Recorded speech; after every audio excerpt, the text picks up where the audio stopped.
going on, you all? Come on in, come on in, come on in. Thank y'all so much for tuning in. Come on in here. Hit the like button on the way in. How's everybody doing? This is not gonna be long. It's not gonna be long at all. Just want to follow up, touch base. Y'all, we got, oh man, I got a video for Sunday. Scientology went to court and lost. Growing up Scientology is so excited. All right, we got a new video for Sunday. Oh my God. I gotta check that out. Da, da, da, da. Y'all come on in here. How's everybody doing? Lord Candace, you get called out by everybody. First, let's tackle what's going on. Shout out to Gary. He said he gave me a shout out here. How y'all doing? Y'all good? Got a couple emails and just want to make sure everybody good and okay. Do I need to look at this live stream from Gary or no? Are we good to go? I wanted to look at what Matt Walsh said on this podcast here. They went in on Candace. We need to go back to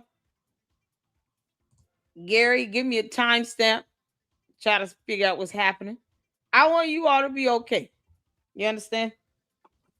Y'all come to me and say that any one of my supporters are upset about something or something that's happened that warrants my attention. I want you all to know I listen. I have not forgotten about this. So I want to make sure this is. I reached out to a few of you all. Make sure you guys are good.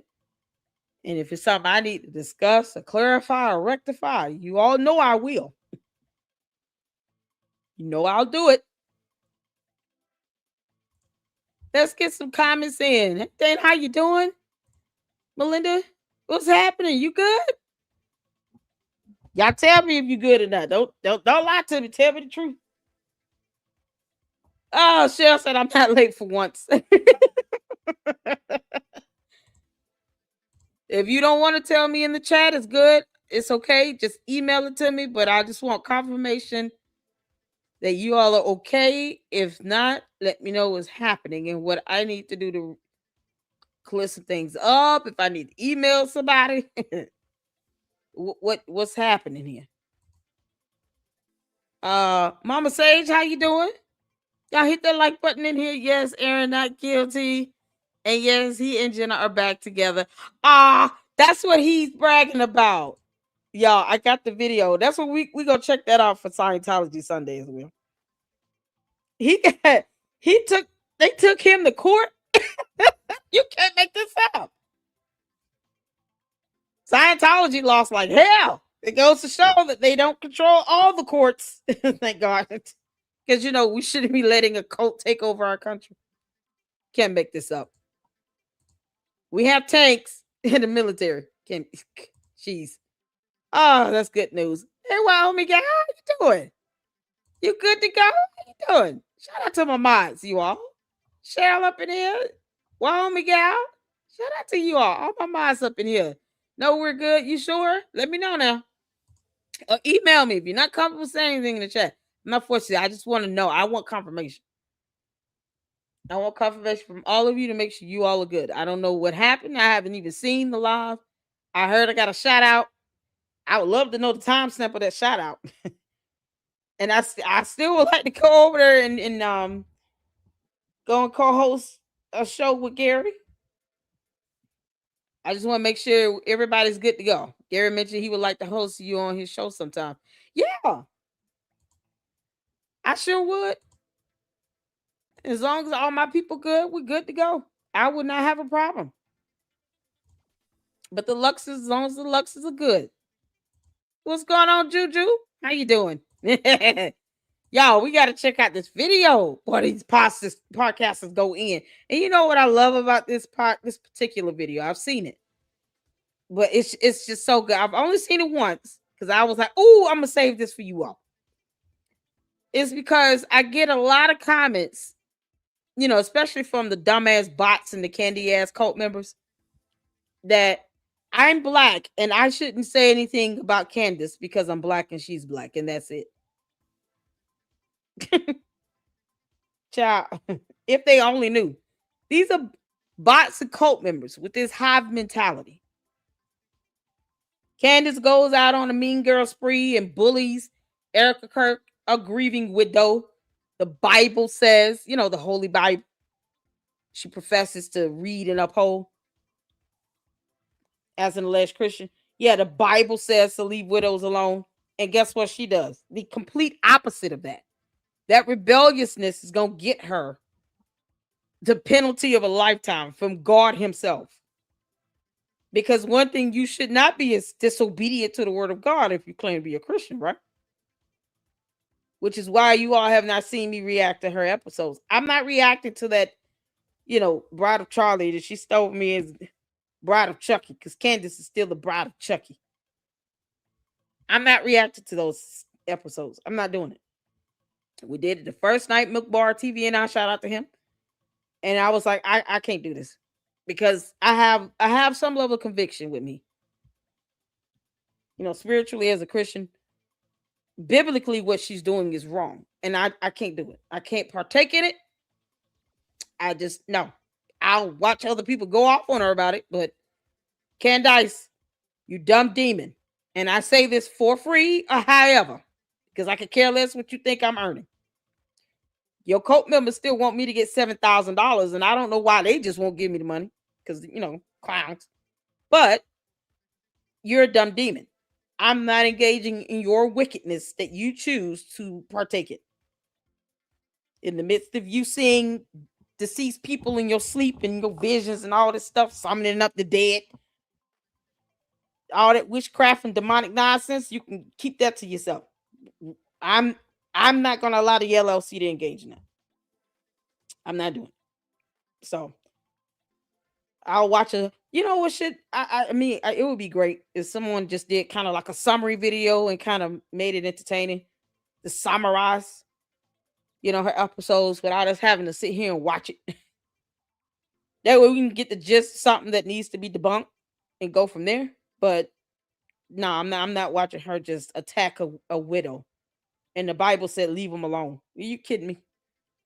Child, she's so evil. That's why people say she's demonic. You're disobeying the word of God. What do you mean?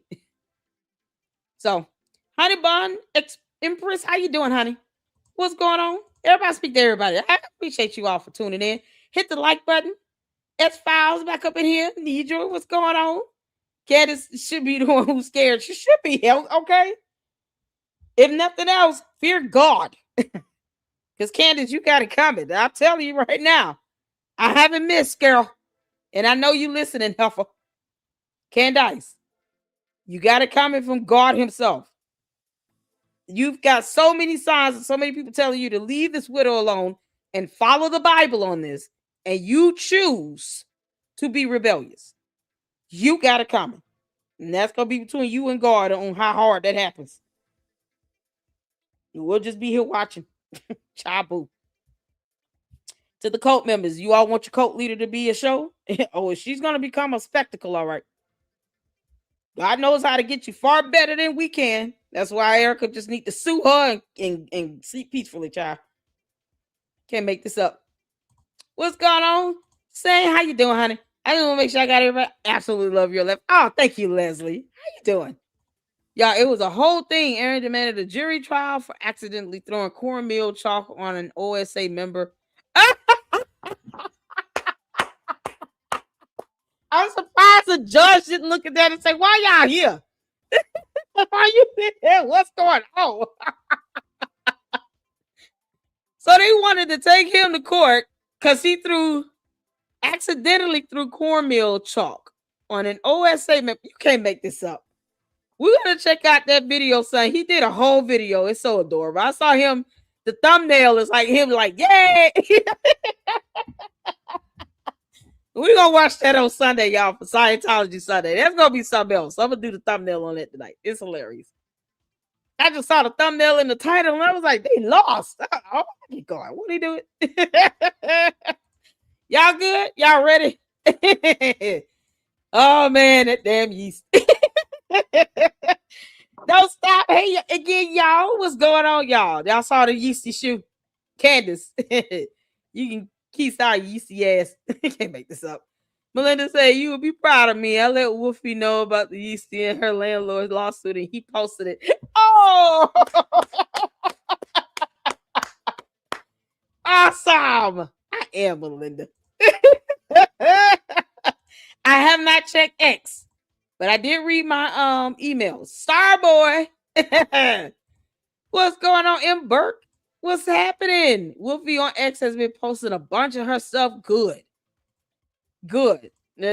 Child, she got it coming. Just asks and says greetings. How you doing? Y'all ready? We got some videos in here. Colleen up in here. How you doing, honey? Not Index giving us the wink back at you. So, all right. So it seems like I don't have to go through, Gary's live for any reason to make sure y'all good. Because I was like, oh, I need to cut somebody out now. Look here. And I will repent for it later. Y'all, repentance is important. Do it every night before you go to bed, okay? Candace, you're a demon. Just continue to listen to demons squeal in your sleep. Can't make this up. Y'all, we got some Matt Walsh. And this is the Christian conservative channel. Now listen, whether you're religious or not is irrelevant to what they say here about the way Candace is carrying on like the mean girl and bully. Like the same bully she claims that she was mistreated by in high school that led to her getting a $37,000 settlement from the Board of Education. You can't make this up. You oftentimes see this where the abused becomes the abuser or the bullied becomes the bully. People become a product of their environment or a situation. And because she claims that she was racially profiled and bullied in high school with some voicemail and texts and blah, blah, blah. And I'm still interested in interviewing these people that she accused of doing this. Granted, they were in high school, but of course, they all grown adults. So I'm interested in interviewing them. I would love to hear their side of the story. It just seems like things aren't really adding up with that, and it's not a whole lot of evidence out here on that particular case. And because the Board of Education settled, and I do believe it was because the NAACP came in and they swooped in and saved the day. Because, Candace, you've got a relative that was a member of the NAACP. Was it that hard for you to get them to pay your case some attention? I mean, Stanford High School, it's like of all the kids across the country, the NAACP just comes to you with a bullying situation. You know how many African American kids in high school get bullied because of their race? But yet the NAACP, they pounced in on Candace Owens when she was in high school. That's only because she had a relative in the NAACP. Because they don't sit here and just go out to the rescue in every situation. I want you all to think about this. How many high schools are there across the country? And how many more worse scenarios you hear of kids being bullied because of their race, where they end up harming themselves and others? And yet, Candace gets a mean voicemail that we have not heard, evidence we have not seen, and the Board of Education settles with her. You only pull that type of clout from the NAACP for something related to a voicemail. Even if it be true, it's a serious issue, but not as serious as someone who's bullied and then they end up going out and harming themselves or unaliving themselves. real cases with evidence where we could read the documents on that and see that was the end result. She gets a voicemail that we've never heard. I've never come across. If you all come across this so-called voicemail from this high school kid that left Candace this mean voicemail that was supposed to be racially motivated, please send me the link in the email. Because so far I haven't seen any evidence to support that. And I'm not encouraging bullying in the least bit. But where is the evidence? Where is the evidence?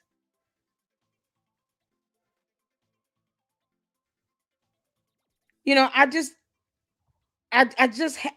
know. It's like I want to see the evidence. I want to hear that voicemail.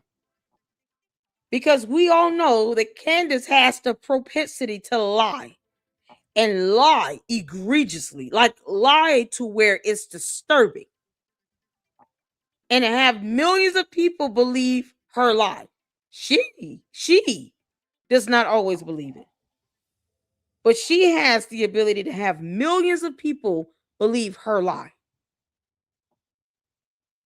This cult mentality, this hive mindset, has now put her in a position to where she's out bullying others and disobeying the word of God in the same flick.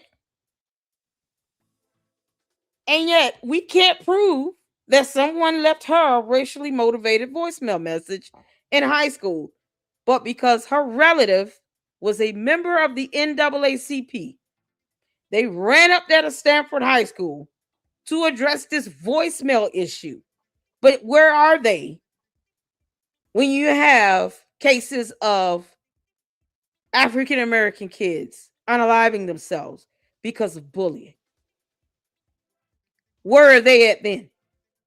Because they'll tell you we can't be at every situation.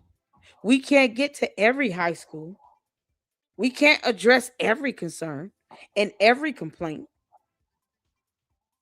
But yeah, you go out here to Candace Owens because her relative was a member of NAACP and you still produce no evidence. You can't even give us the voicemail message.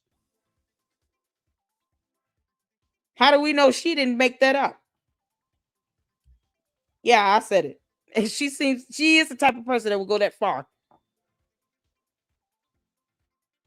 Let's not forget about this, what's his name? Mark Snow, somebody? Child. And now he's got over $140,000 she was able to help him raise. So why is it that we should not be able to see the evidence of this incident that occurred to Candace when she was in high school, allegedly proclaiming to being bullied because of her race? Why can't we see any evidence related to that? The NAACP kicked in real quick, didn't they? And then they helped her get this settlement real quick. And yet we can't find evidence related to it. Make it make sense. Make it make sense. I'm just asking questions, Candace, you dummy. I would love for you to find that message. Please. Anybody find the voicemail, any evidence with that, please send it to me. I will report on it. I will report on it. It won't even be part, like, I will report on it. Because all I'm saying is Candace is now, trying to use her past to justify her being the mean girl and the bully. And it's so funny. Look at her, the black woman, because everybody, her cult members, Billiam over there on X.com, sitting here talking about you're black. How are you going after somebody that's black? Wouldn't that make you racist? No, it doesn't. Does it make her racist for going after a white woman? Because she claimed that it was racism when she said that a Caucasian male student came for her in high school and left some voicemail message that none of us have heard. None of us have heard. She's never played that voicemail. Wouldn't you think she would play that to solidify? This is what I went through in high school, people. Let me play you all the voicemail message. It's heinous. Why wouldn't she ever play that voicemail message? You want people to feel sympathetic and sorry for you, Candace. Play the voicemail message, girl. Show us the evidence. Your relative being a member of NAACP got them to move up there real quick to Stanford to come up there and help you out with this settlement. And yet, you will never play the voicemail message? Make it make sense. And somehow, you trying to justify going after Erika Kirk is what? So does it make a difference with Candace being black and Erika Kirk being white? Would that be considered racist? At the end of the day, the Bible does not make a difference in the race. The Bible says leave widows alone. It doesn't say leave the black ones alone and only go after the white ones. It said leave widows alone. To guard and protect them, just like you would the innocent with children. God didn't give a race or any distinction when he, in the word of God, said to leave the widows alone and to to defend them and protect them. He didn't give a race. Show me a scripture in the Bible where God said, leave the widows alone unless they're Caucasian. Show me a Bible. I want to see that scripture. It had to be something else. So if God doesn't make a distinction between the race, nope. Neither will I. God is God. And what Candace is doing is evil. She's a demon. And I say it for free. But if the candy asses want to give me $7,000, hit my cash app. I had to give an intro to this because they act like I'm supposed to care about them still leaving them dumb comments in my videos. You can't make this up. Stop said LSC maybe look up Candy School lawsuit with Sharpton and Jesse Jackson, see what they are doing around that time. Them two men like to be in front of camera. I think Al Sharpton was there. Wasn't he one of the ones that was there?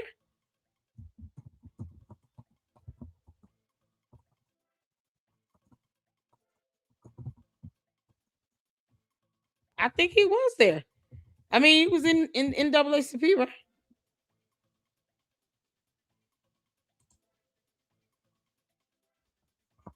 All I know is her relative being in the NAACP, being a member, definitely helped her behind out. Because you know they don't move on every case. They don't move that quickly. They'll say it in the hot minute. We can't help everybody, but, okay.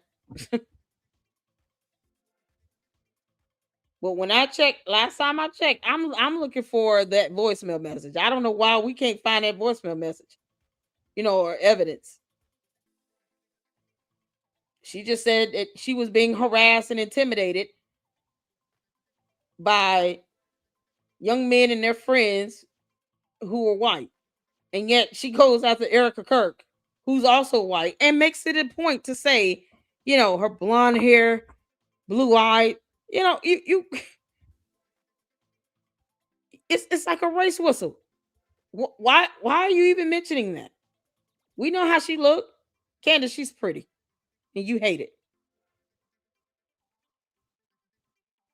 So, God, this is so crazy. Case was resolved. No evidence on this. Never saw anything.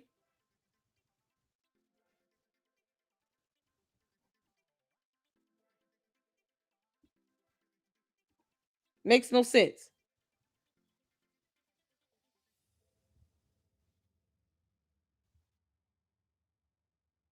So if you guys could find that video recording or whatever voicemail she claimed was left by this student that could be verified and vetted to be that student, let me know.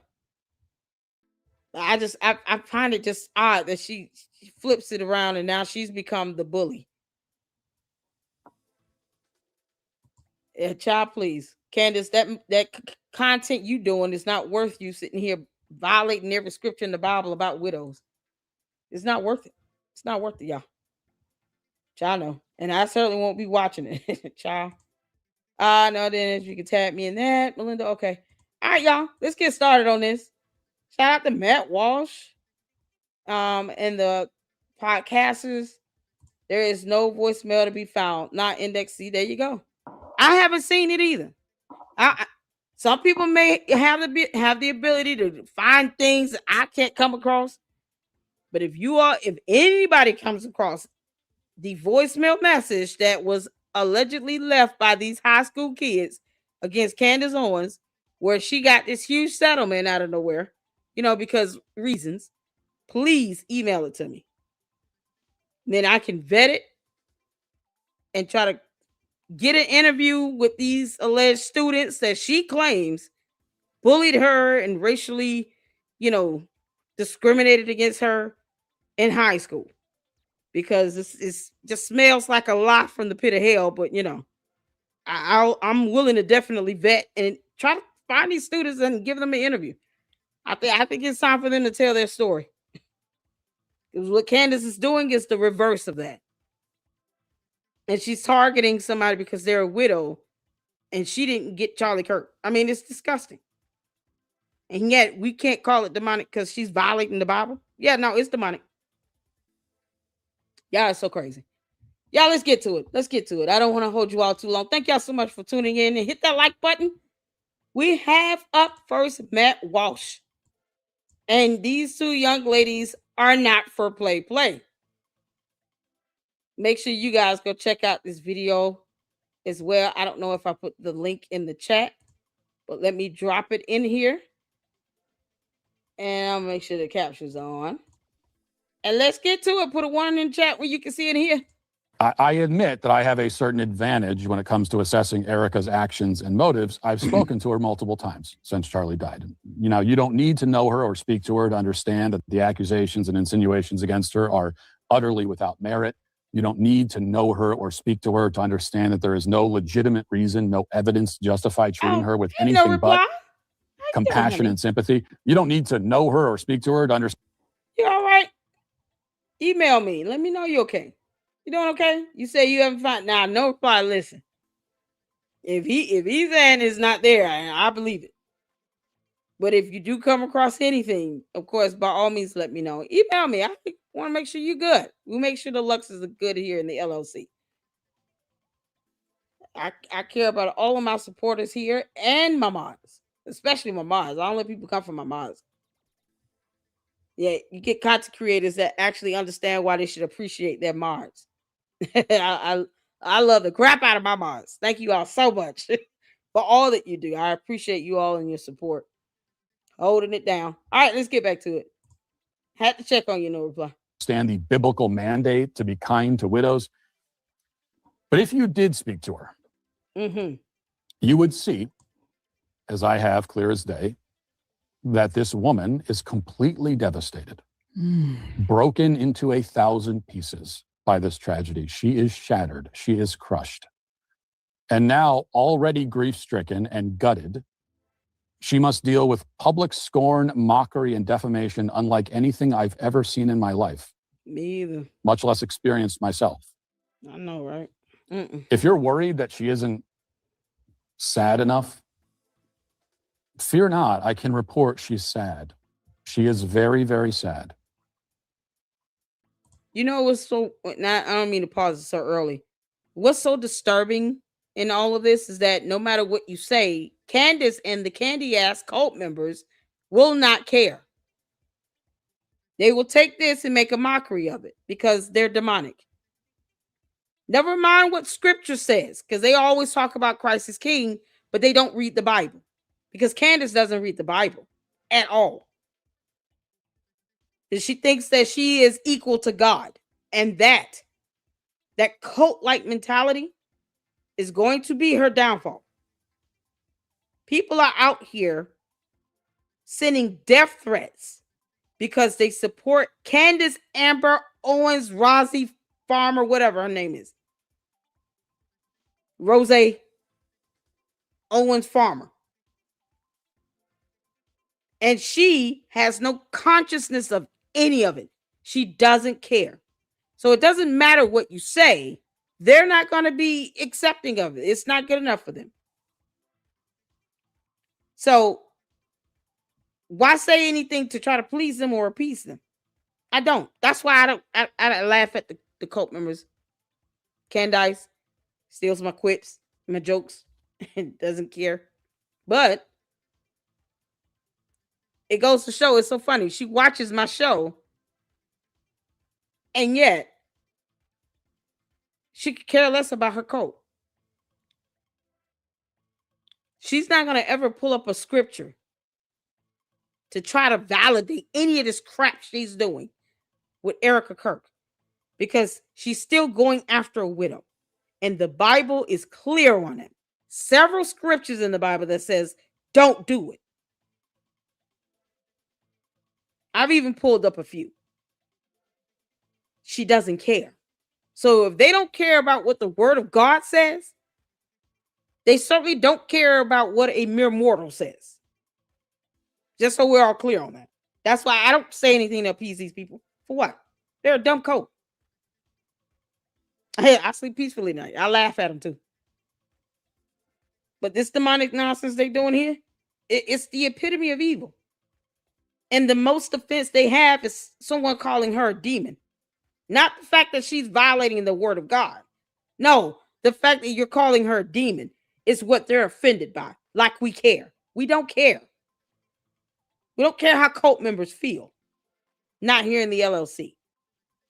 I could care less. But I do care if you're sitting here violating scripture and then you're trying to justify it by saying, oh, it's an investigation. You're not an investigator. You're just posing as one. You're an impersonator. Candace, that's still a crime, no matter how you put it. And if for some unknown reason it makes you feel better to know that, well, now you do. The other thing you notice about Erika, if you talk to her in real life, is that she is a real person dealing with a real thing. Everybody else on the internet has the benefit of treating this whole thing like some kind of game, a piece of content that you watch and then scroll past. You engage with the story in bits and pieces when you want to here and there, and then you don't. I'm talking about it right now as an episode of my podcast. Candace has done many episodes about it. That's good. Erika lives with it every second of every day. Mm-hmm. This is her life. It's not a game for her. It's not content. It's her life. Now, I've talked about how deeply Charlie's death affected me, and it did. I was changed by it, and not for the better, I'm sorry to say. I'm an angrier person now. I admit that. But I also recognize that even in the immediate aftermath of his death, I could still put my phone down and turn off the TV and try to take my mind off the tragedy and go spend time with my family, with my wife who is alive and my children who are happy and safe with two parents who love them. I have that luxury. So does Candace. Erika does not. When I was trying to take my mind off of things, do you know what Erika was doing? She was explaining to her young children that their daddy will never be coming home. Wow. Mm-hmm. Do you know what that's like? Exactly. No. Have you ever had to have a conversation like that? Didn't I say this? Put a one in the chat if y'all heard me say this. I said this, what, 6 months ago? Candace Owens does not have to tell her kids that their daddy is never coming home. She doesn't have to explain to her 4 kids why they will never physically see him again. She does not have to have that conversation with her toddlers. This is what I mean by soulless. She doesn't have to have that conversation at all with her kids. But Erika Kirk does. And despite the fact that she is just attacking this woman, digging into her background, talking about her mother who has ailments, and all for what? Because nothing criminally is going to happen to Erika Kirk. Absolutely nothing. And Candace is setting herself up for a lawsuit. So keep that energy up, Candace. Because when Erika Kirk sues the crap out of you, don't sit here and punk out. Keep that energy up for court. It's the reason why the Macrons are suing her. This is her MO. I'm going to dig into your past and just attack you on every angle, even though there's no legal standing or justification to do it. She has not broken the law. Erika Kirk has not broken the law at all. So what's justifying this scrutiny? A scorned woman who's vindictive and vengeful and jealous. Because she can't say one thing that Erika Kirk has done that was illegal or criminal. And if she felt that Erika Kirk has done something that was criminal and illegal, why wouldn't she report it to the authorities? We want to talk about grooming. This woman has 2 kids and she has not lost custody. So what's justifying this crap that Candace is doing? Nothing. It's just evil. Candace is a demon. A dumb one. Period. And she feels nothing about this. For her, this is all PR. Isn't that right, Candace? Public relations stunt. I haven't. I pray I never do. And every night since that day, while I am happily at home with my family and Candace is with hers, Erika is home with 2 children who are suffering a trauma that they're far too young to process, while she carries a grief that most of us can't comprehend. And all the while, she is gleefully ripped to pieces by hordes of people who cannot muster even the faintest shred of sympathy for her. Mm-hmm. Will anything I'm saying right now change that? I have children, 6 children. Cult members don't care. And from when my children were toddlers, if I was having a bad day or was upset, it's mommy, what's wrong? It's, are you okay, mommy? You look sad. Mommy, are you upset? What's wrong? And my kids to this day do this. Yesterday, I've been overwhelmed with a lot of things, campaign trail. And my kids will come to me and say, are you okay, Mom? Do you just need a hug? Because children can sense when something is wrong with mom in a loving home. That's right. And she was building that with her husband until he was stolen. And someone with the likes and the power of Candace Owens is coming and deliberately trying to destroy what sanity she has left to keep it together for herself, a company that I don't think that she was even prepared to take on because it grew exponentially and was still growing before her husband was murdered. And Candace is doing the same thing that political people say is inciting violence. She is inciting violence with her lies and her conspiracies that are pointed to one woman who I believe that she is 100% wickedly, violently jealous of. Look at here. Wickedly, violently jealous of. I agree. Shout out to the X-Files. If you mind for these 2 ladies, can you tell them I said hello? Man, this video, it hit different. It hit different. And I just, for the cult members that think somehow race is supposed to matter, not their soul salvation, the Bible saying to leave widows alone. No, race. Yeah, that's what they want to focus on. Let's take a look at these 2 women here. They're black as well. You got 2 women who are also brown skin. I don't know what their ethnicity is. They're brown skin. That are telling the truth about Candace Owens being evil and wickedly, violently jealous of Erika Kirk. And despite what the Bible says, because the cult members could care less about the Bible. They don't care about God or the Bible. They say Christ is king as a euphemism. It's like a slogan for them, but they don't mean it. They could care less. Hell is still hot, and it waited for them. But since they want to sit here and say, oh, I'm black, why should I be saying something about Candace? She's not my God. I owe her nothing. They can worship her as a deity. Let the candy ass cult members bow down and kiss the feet of Candace Owens. I will not, and I owe her nothing. And her race is insignificant. And here we have two other women who are brown and black persons speaking out as well. This isn't about race. It's about what matters, what lies in your soul. That's what matters. And if you value your soul salvation, why wouldn't you just follow the word of God? Sometimes it's just that easy to be obedient. All this energy. Candace can be talking about anything else and shedding light on something more serious. Pick a topic. But she goes after Erika Kirk. But somehow I'm supposed to be okay with it because I'm black. Her and a dumb coat can kick rocks. Shows. Candace, it shows. You despise this woman for every reason except anything that is godly. And if you were a woman of God, like you so claim to be, then you would walk away from this. Then you would be praying for Candace. Then you would be forgiving and operating in this because she still has children to raise. Exactly.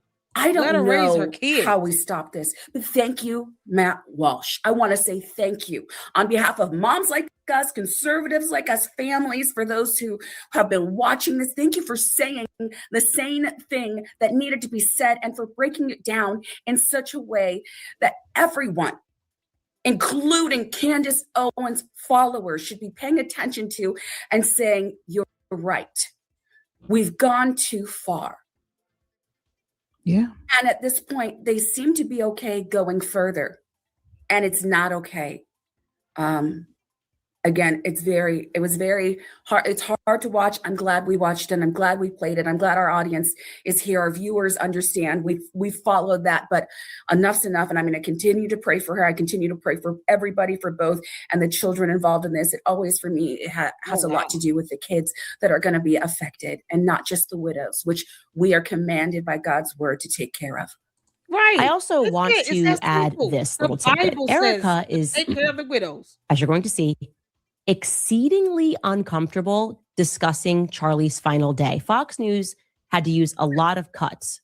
A lot of, you can, now that I'm telling you that and you watch, you're going to go, oh yeah, they're cutting and kind of like putting her answer in a different place, very obviously and poorly edited out entire portions when Jesse asks her a fairly simple question. Tell me about the day before the shooting. That would be Charlie's last full day on Earth. Let me just say this before we get Matt's response. This enraged me when she said that. Folks, my mother died pretty young. She was in her 50s. I cannot even talk about her. Still, this was 2015. I cannot even talk about her without crying. When I go to family events and her sisters want to talk about memories in old times, I cannot stay. I can't do it yet. I well up. I weep. Who is this cockroach? Yeah. Candace Owens is a cockroach. To tell someone who has Candace. You dumb demon. Candace. Let me explain something to you. Cadence. Karen. This is a sentiment that other black women have against you. Because you're going after a widow. And you know, I don't think we would even bring up the Bible at all if it wasn't important. That's the only reason why I'm not even watching your dumb series on the Bride of Charlie, because you sat here and copped my Bride of Chucky that I called you, Candace. I'm not watching that crap because it biblically is not in tune with what God wants us to do with widows. If there be any alt in Erika Kirk that God sees that has been some moral wronging, she's done something to break the law or anything, he's definitely going to get her. But if Candace has evidence that Erika Kirk has broken the law, why doesn't she just turn it over to the authorities? To the dumbass cult members that still have not figured this part out. If she had anything that would be of value to the authorities, to the police, to the prosecutor, you know, the prosecutors in the state of Utah, that's the ones heading up the investigation, not the FBI, because it's not their jurisdiction. Because your cult leader, Candace, has already said that herself as well. And because that's something you can Google and read for yourself for once. Now, kids, stay in that cult. But the AG for the state of Utah is the one spearheading the investigation into Charlie Kirk's assassination. Candace can't even tell you people who she thinks pulled the trigger on the gun. And it's been 6 months. Wasn't she supposed to set that, maybe by October of last year? But if there was anything worthy of the prosecutors and the investigators in the state of Utah to take a look into, why hasn't Candace done a whole video of her turning over that evidence to the authorities? Give it to the authorities. What does she want us to do with it? If Erika Kirk broke the law, name the law, and explain why she has not turned it over to the authorities. Give me one. I want the law with the penal code. I want the statute code. The statute code. Give me the statute code and the charge, what law was violated, and why has Candace not turned that evidence over to the authorities so that Erika Kirk can be investigated if she has broken the law. You thinking she's off, it's not good enough for the authorities. Contrary to popular belief,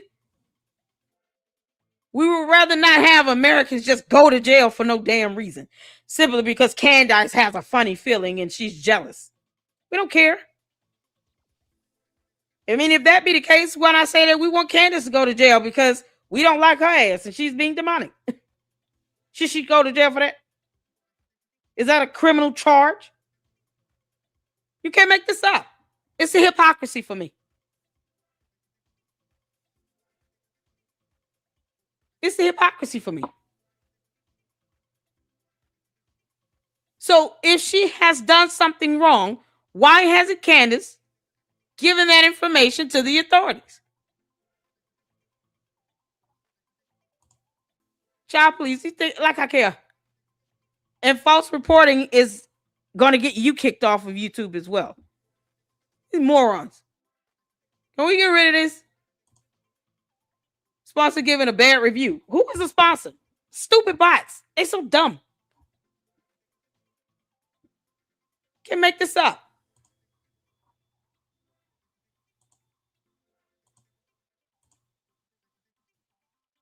Once again, if she's committed a crime, why hasn't Candace turned this over to the authorities? You would think that would be the case, right?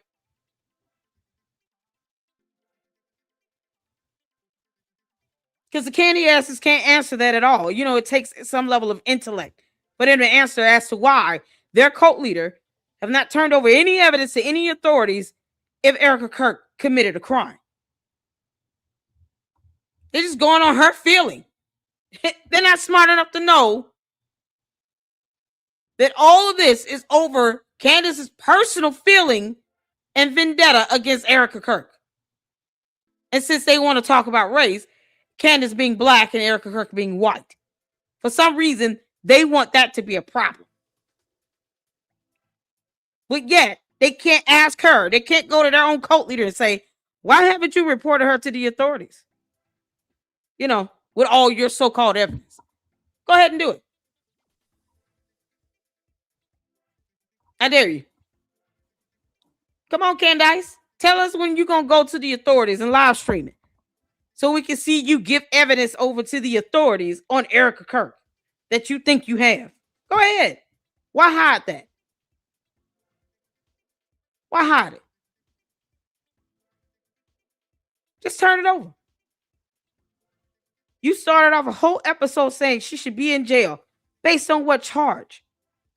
What criminal charge? Cite the statute code. Come on. I want where the candy ass cult members at now? They have nothing to say. Are the bots still trying to conjure up my question and come up with a response? It's gonna be dumb. Brace yourselves, people. The bots and the candy ass cult members are gonna leave the dumbest responses ever. It will be a copy and paste, and most of them will spell Candace's name wrong. Brace yourselves.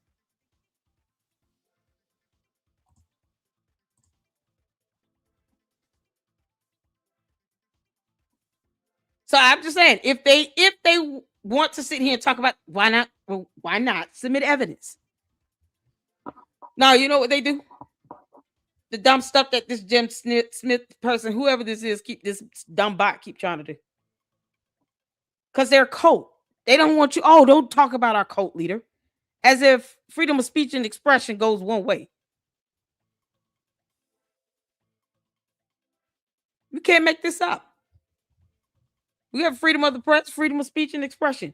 But because they don't read that either, they could care less. Laws mean nothing to them. She wants to exactly. She opened up a whole episode saying off to jail with Erika Kirk. For what? Based on what crime? To even say that you want an innocent American to be jailed and you're supposed to be some sort of a reporter, Candace, it's disgusting and deplorable. And it shows your character. You can't cite what she's done legally wrong. And your cult members are morons.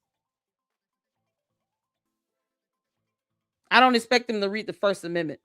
I just expect them to keep trying.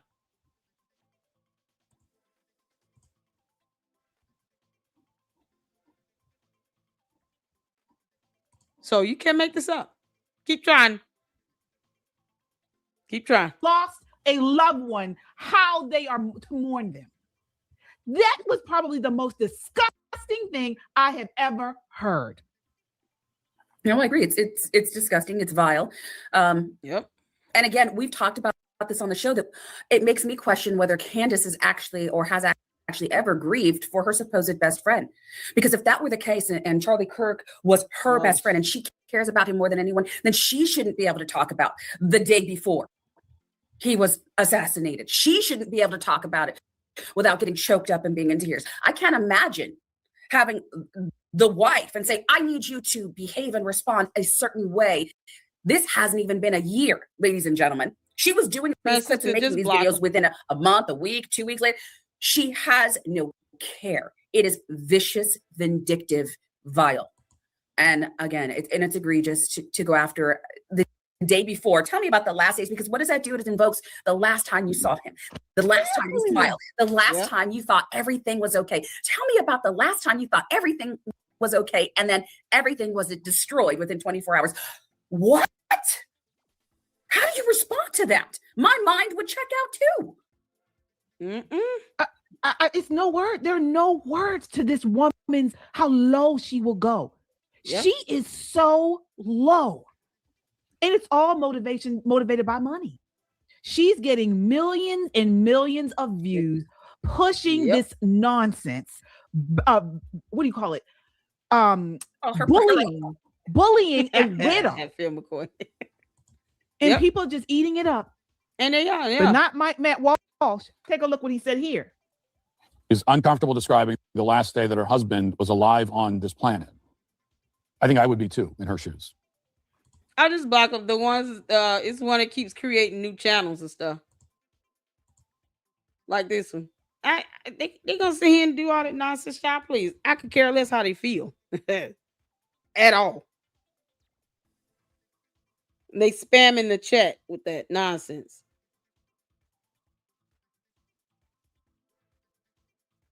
It's you know, just block them out. Including in the vertical broadcast. Like you think they would just try to come up with a response as to what crime Erika Kirk has committed. No, they can't do that. They're incompetent. Dumb bots. And this is another common theme. Things that are perfectly understandable and normal are recast as ominous and bizarre. For example, Erika has frequently been criticized for not announcing the exact location of her husband's burial site. And the implication, again, is that she's hiding some dark secret. But the much more reasonable and plausible and totally understandable explanation is that she doesn't want leftists showing up and defacing her husband's grave, which we all know that they would do. And she doesn't want random deranged people showing up and trying to exhume his body so that they can conduct their own unofficial forensic analysis, which would also probably happen. So again, we have no evidence of any crime at all, least of all the crime of conspiring to kill her husband. Many of you have said in the chat, everyone grieves differently. Mhm. You know, everyone deals with loss differently. I know when my mom died, you know, she's passed on now for quite some many years. And, you know, people used to say, why don't you post about her on your social media? I can't. It hurts too much. It still hurts. Now, someone might look at that and say, oh, well, she posts about everything else. Why doesn't she post about her mom? Because it hurts. I am still grieving. People grieve in different ways. Thank you. It just is. And why don't we give this woman some grace? It's about allowing her to grieve. And why are we jumping to the pointing her? This bot is so dumb. They don't realize that they can be reported for harassment. Opening up new profiles to continue to try to false report my channel just sets you up for a harassment claim. So unless Candace is paying your rent or mortgage, why are you doing that? I mean, I get that you're an idiot. Why are you doing that though? You're setting yourself up to be reported for harassment. It's like, get the fuck out of here. They don't like it. Get out of here. Get the F out of here.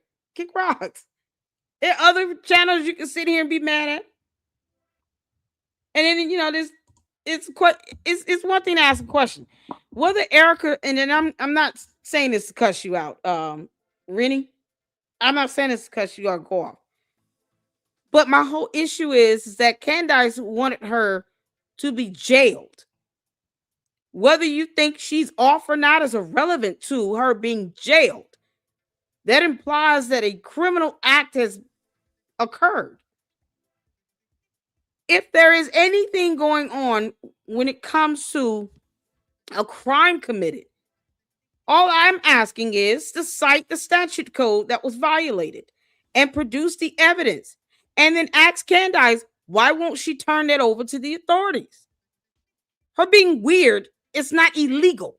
It doesn't matter if she's weird or not. Erika Kirk nor Candace Owens pays my rent. So it's irrelevant. Her behavior is that of a grieving widow. And you can't put it in a box and say, well, she's not acting this way today and she's not acting this way tomorrow, because it changes week by week for Candace. One minute she's crying too much, another minute she's not crying enough. I could care less if you think it's weird. Is it illegal? What's the criminality in that? Is it criminal for her to grieve? Is this weirdness a crime? No. And if she's done something that is illegal, and you claim that Candace is on to something with no evidence, then why won't she just take whatever evidence she thinks she has to the authorities? The FBI is not spearheading the investigation of Charlie Kirk's assassination. It is the Attorney General for the state of Utah. Candace can't even confirm with you all every day in her episodes who's spearheading the investigation. She continues to convert back to this Fed slop. Feds have nothing to do with it. She's just demanding answers from an agency that are not spearheading the investigation either. Why is that something that has to be repeated? God knows why. Candace has already said this herself, but yet she believes that all of you all are just too gullible to kind of understand how investigations work, because she doesn't know how it works. Because then she goes back to, oh, it's Fed slop, when the FBI have nothing to do with it. But for whatever evidence you think she has, and she thinks she has, Why isn't that being turned over to the authorities? Turn it over to the authorities. That way, all this weirdness can be put to rest, right? And then let them determine if it was something that was done that was illegal. Suspicion is not a crime. And if she has zero evidence to support anything going along with this so-called suspicion, it's irrelevant. So somebody being quirky is you can't live in peace. Really. If they're weird, so what? You're weird. So, but you can't live in peace. Somehow that's supposed to be an indication that something is wrong because they're acting weird or suspicious to you. If you can't even articulate how it's illegal, it's irrelevant. It means nothing. Because at the end of the day, Erika Kirk is still a free woman. She still has her kids. And she's going to go home and sleep peaceful. Despite all the death threats and kidnapping threats. Because people feel like they have to control somebody. Leave her alone. You don't like her, leave her alone. Candace could do the same thing. She could simply choose to leave Erika Kirk alone, but she won't because she's a bully and a demon. You don't like Erika Kirk, Candace? Leave her alone. Why is she living rent-free in your mind 24/7? I find that disturbing. A grown woman letting another grown woman live rent-free in her head. No one finds that weird. That's weird to me. Oh, we want to talk about what's weird. Candace is weird for allowing another whole grown woman live rent-free in her head, obsessing over her. Grown woman obsessing over another grown woman. That's weird. That's suspicious. That's disgusting.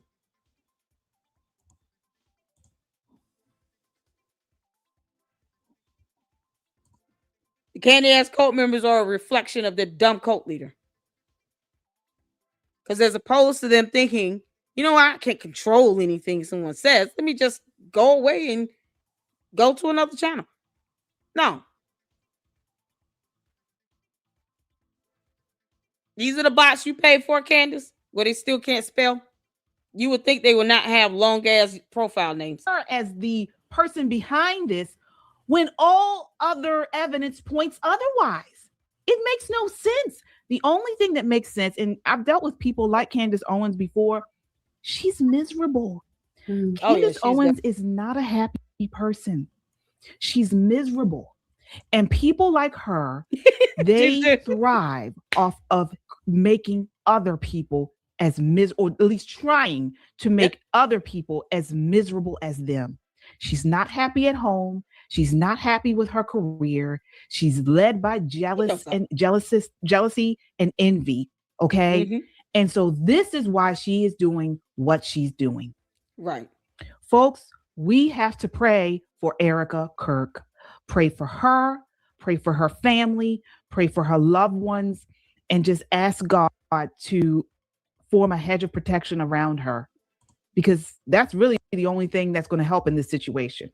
Prayer. And may God's justice be swift on Candace Owens. Amen. Okay? Because one thing I do know, you don't mess with Holy Spirit-filled people. You don't mess with God's people. Okay? I do know that. I've seen that. He has a way of handling it. That's right. And he will. So that does it for us. Thank you all so much for watching. This is our final episode in February. Can you tell the Christian Conservative Podcast? Kudos. Oh my goodness. KJ and Michelle Talkington. Is that her real last name? Talkington. That's a new one. Y'all, I love it. I love it. Y'all, we got both sides up in here. Oh, both sides. Let's get it. So he has this video that says Candace Owens attacks Erika Kirk while critics expose her Andrew Tate defense, both sides. Oh man, he just posted this up yesterday, and I was like, "Yep, I want to see it." I haven't seen this one, but I want to see it. So I know that Milk Bar TV has done a video himself. Shout out to Milk Bar TV, where he kind of exposes her reporting on Andrew Tate and how Candace took care in protecting, an S offender, and a man convicted of being with underage girls, and Andrew Tate, of course, who's been charged with this and investigated, and he's disgusting, deplorable. He admitted to being a pimp, and yet her candy ass cult members and the dumb bots have no problem with that at all because they're disgusting. So he highlighted that in his video we went over last week when he was here in the LLC. And so we're gonna take a look at both sides. Yeah, shout out to Marlon. Make sure you go show him some love over there on his channel and tell him that LLC sent you. Let's get to this. For those of you that missed it, Candace Owens is now coming out with a feature film, or at least a documentary, or some sort of an insight into Erika Kirk and her possible having a grooming situation with a minor back in the day, while the pageantry in Arizona, pageants and all this stuff was going on. Anyway, the big deal is now that she's making a really good deep dive into what exactly Erika Kirk did. However, we want to look at this from a different lens. And to quote 50 Cent, since he's kind of trending today anyway, if you live in a glass house, you should watch your mouth. Okay, that's what I want to make sure you all understand this real quickly. She's about to be thrown stones, living in a glass house, and she's got a glass jaw and she's not watching her mouth. So we're going to talk about the things that she's defended of people that have been. No, he doesn't, Sneaky. Also, like I said, any evidence you have on Erika Kirk committing a crime, then that is important. Otherwise, everyone has the right to their opinion. Candace is just being evil. She wants this woman jailed for no reason, when no one can name the statute code violated with evidence. Once again, if evidence is there of Erika Kirk committing a crime, why not turn that over to the authorities? I mean, seriously, why would Candace Owens sit on that? Make it make sense. Good grief. Known to do things that she's now saying that other people are doing. What am I talking about? Do you remember? I'm going to name some names. Harvey Weinstein, Andrew Tate. Same sound familiar to you? If they do sound familiar to you, you might know them from situations like trafficking, the R word, prostitution, coercion, violence to women, those kinds of things. And it's not like we can't have actual footage on these things. In fact, Harvey Weinstein's in jail because of it, and quite a few charges have been brought to the Tate brothers. Not to mention, we've covered this before too, Andrew Tate is indeed on. So what is the point in the scripture here? Going after a widow, that scripture should be ignored while you highlight another? So you further one scripture beyond another when the entire Bible either is accepted or not. Like it says, you either hot or cold, not lukewarm. So you're going to ignore all the scriptures where it says to protect and defend widows? To sit and say, is it more respectful if I say, while quoting the Bible, everyone who is proud in heart is an abomination to the Lord? What scripture is that? Book, chapter, and verse. What scripture is that? Because how do I know if you're quoting it correctly and interpreting it correctly? What scripture are you quoting? Putting words in quotes doesn't mean you're quoting the Bible. But we're not going to ignore all the other scriptures of the Bible for you to use one and weaponize one to narrow your point. That still has nothing to do with Candace attacking a widow. She shouldn't do it if she cares about following the word of God. Period. It's that simple. On film, punching, slapping, choking, slamming a woman on a bed while cussing her out and calling her all kinds of things. Now, so again, we just want to make sure we put things into frame here. And when we say put things into frame, we want to make sure that we cover both sides equally. And what do we mean by that? Let's just say that somehow, some way, that Candace Owens is right. Let's just say she is right 100% about Erika Kirk, or at least from what she is espousing. In her mind, she has all the information that she has and needs to espouse that Erika Kirk is a groomer. Let's just say that's the case. No equivocations, no caveats, no outs. That's what it is. Well, if all things are equal based on her research, the methods by which she went about it, and how she came about her conclusion, I say it's only fair that we put the same microscope over Candace Owens. What say you? I'm not using my own methods. I'm going to use Candace Owens' methods. The methods meaning I have a suspicion, and I shall ask a question, and then I shall look into some things, and I shall extrapolate whether or not I feel as though that constitutes a certain thing. I think that's fair enough. So let's look into some things. A video resurfaced of Candace Owens doing something that I think everyone would, in their right minds, have an issue with. The same again, I'm using her method, so please don't come at me saying, well, that's not the way you look at it. No, I'm looking at it the way she looks at it. So consider me for the day only a male version of Candace Owens. I won't be speaking like her, but I will be using all of the tactics that she uses. Milk Bar TV put together quite an interesting video, and we want to try and break apart what was covered in there with not necessarily using it. So let's look at some things. In this video, he covered one episode that she did while she was with the Daily Wire. Throughout this episode, by the way, you're going to hear some beeps when I'm discussing this case. If I accidentally say his name, we intend to just beep it out. Yes, she beeps the name of the convicted child molester, yet she names the molested child over and over again. We have questions for the Daily Wire as to how they allowed this particular episode, 1, to air, 2, to even remotely be thought of as that's a good idea. But I will digress to it. I will tackle that a different time, a wholly different time, because that one will take, man. Anyway, I digress. Anyway, in this episode, she is speaking about a victim. Now, again, this is indeed a victim who she then goes on to portray as the perpetrator.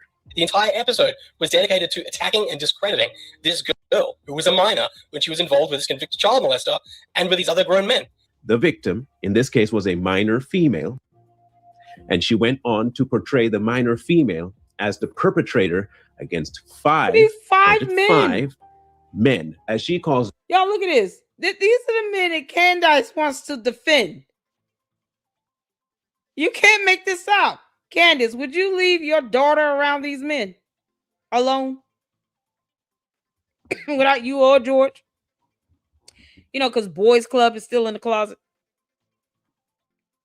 I just have no respect for lavender marriages. It's such a farce. Candace, would you leave your daughter around these men alone? A couple of these guys were accused of messing with kids that are like 9 years old. Would you leave your daughter around these grown men, Candace? Alone. Would you leave your daughter alone with these 5 men?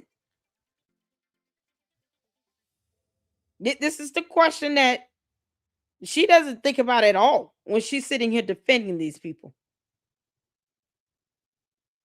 Candace, were you abused when you were a child? Because for some reason, you feel the need to protect abusers on any level. Weinstein, Tate, these 5 men, it's disturbing. Was she abused? Maybe Candace was abused. Why defend abusers? Especially if you know you would not ever leave your daughter alone with these grown men. And why defend them? Them young men. Young man, Dustin Milner, a young man named Tyler Hensel. These are not young men in the early 20s, okay? These are men who are age 34 up to nearly 60. I shall give you the ages of the young men, and you tell me if they sound... Personally, if this is considered young, I feel much better about my situation in life. 35, 57, 39, and 34. Now, mind you, the Jane Doe, we will not be naming her, although Candace Owens did a very good job of just constantly naming the victim. I will, however, cut out all these mentions of her name. Instead, you'll hear my voice saying Miner's name. Miner's name. First, I'll tell you who she is, according to the Tate brothers, who is suing her in Palm Beach County, Florida. The young Jane Doe was 15 years old to 17 years old at the time when all 5 of these men had interaction with her. Now in Florida, 15. You don't need to have a a reason. It is, you have to be, there's no excuse. There is no ignorance. It is upon you to know the person that you are dealing with and the age that they are. So none of these men can say, oh, I just didn't know. That doesn't constitute a defense. However, all these men did indeed know that she was a minor, including Candace, by the way. And as she's reading certain cases and text messages from these individuals to this young girl, she even says in her text messages that she's a minor, to which Candace then translated to a young woman. She has a chain of victims going back several years to when she was a minor. No, I'm not joking. That's what she did. She translated the 15 and 16 to 17-year-old female as a young woman in order to make the young men who are old men appear to be the victims. In fact, she said that this woman is the one who pursued these men and portrayed herself as wanting them and put them in a precarious situation to be victimized by her. You have a woman. This is crazy. This is coming from Candace, who said in y'all remember the interview she did with Russell Brand, where she said that she was kicked out of the house and lived with her boyfriend at like 15 to 16 years old? Y'all remember that interview? She actually said that to try to make it seem like her upbringing was so rough. And the first thing I said, we reacted to that, and I said, are you kidding me? You mean to tell me your grandparents let you go and live with your boyfriend 14, 15, 16 years old, something around there? Do you all really think she lived with her boyfriend at 15 years old? And then it makes you wonder, how old was the boyfriend? Because you live with your boyfriend at 15. Either you living with his parents or he's old enough to have his own place. How old was this boyfriend? She was 14. She said she was 14 in that interview. In that interview with Russell Brand, she said she was 14. She got kicked out of the house and she went to live with her boyfriend at 14. The question is, Candace, how old was the boyfriend? Because I'm not going to assume he was your age. You can't just go live with another child who doesn't even have his own place and he's not paying rent or mortgage. You either went to live with his parents or he's old enough to have his own place. So how old was that boyfriend? Because the way she sits here and defends these men is as if this 15-year-old somehow had a choice. Once again, Candace, would you leave your daughter around these 5 men? Grown, nasty, disgusting men. Because if you would, you should not be a parent at all.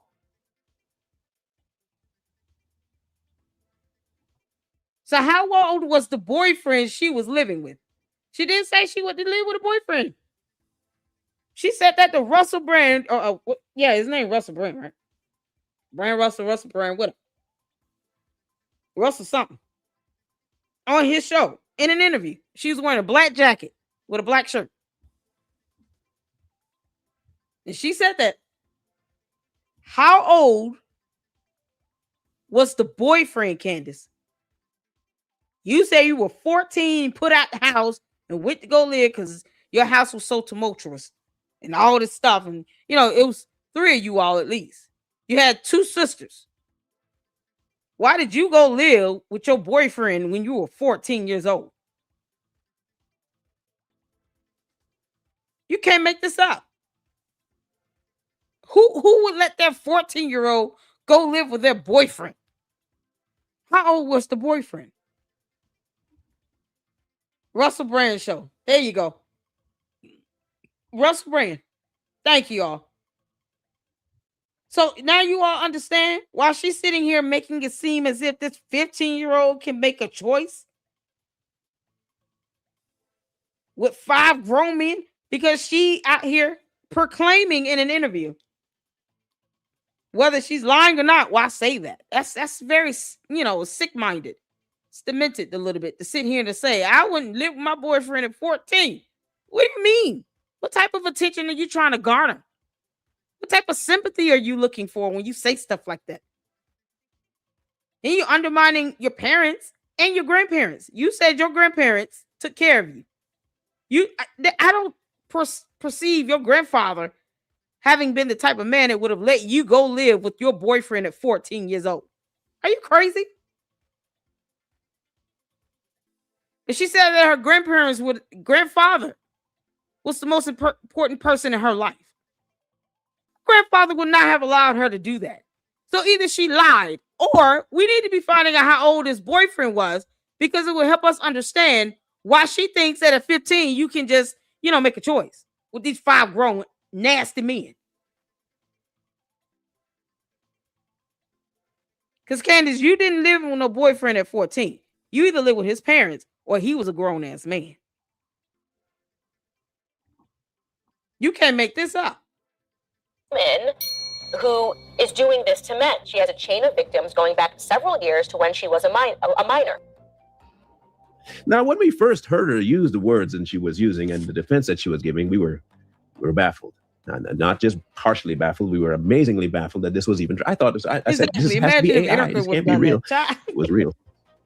One of the biggest perpetrators, the 57-year-old who could, in no hemisphere, in any time frame, be considered a young man, was a yoga instructor of the Jane Doe. He has since been convicted and put in jail for 24 years for dealing with a minor. 58-year-old Keith Fox posed for a mugshot Tuesday. Police say he had sex with a 15-year-old girl. In fact, there was a... Candy asks, can we all agree that is nasty, that this man out here having intercourse with a 15-year-old is not okay? Can we agree that is disgusting? Can we agree that is depraved? Candy asses and the dumb bots that can't spell Candice. Can we at least agree that is depraved behavior and it's disgusting and deplorable? Since Christ is king and you all want to quote scriptures. Can we all agree that is disgusting? A 15-year-old. Oh my God. Yeah, I'm remember be careful what I ask for, because some of her fans might be okay with that. Instructor of the Jane Doe. He has since been convicted and put in jail for 24 years for dealing with a minor. 58-year-old Keith Fox posed for a mugshot Tuesday. Police say he had sex with a 15-year-old girl.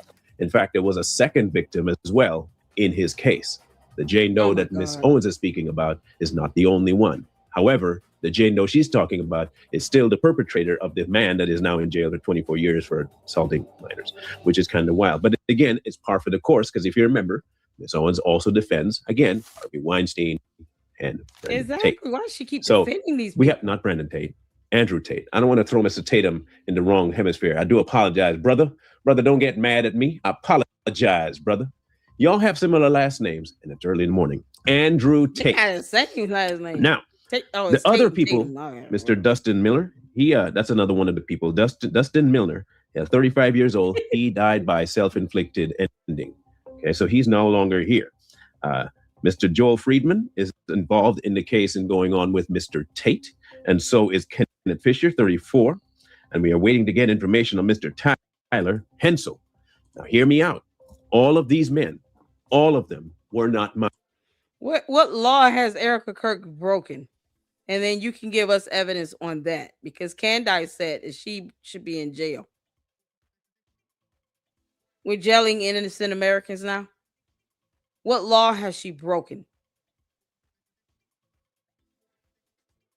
I don't understand this. Either you guys seriously don't care about our Constitution or whatever, or you're bots. I mean, this is why people think you're bots. You ask the same questions. You know how many, profiles come through here asking the same dumb question? What law has Erika Kirk broken? What crime has she committed? And I want the statute code or the penal code. Good grief. Don't ask us to sit here and prove anything to you, because you're not going to like our response. I can guarantee you that. Minors. Every last one of them were adult men. The only minor in this situation is Jane Doe. The entire episode was dedicated to attacking and discrediting this girl who was a minor when she was involved with this convicted child molester and with these other grown men.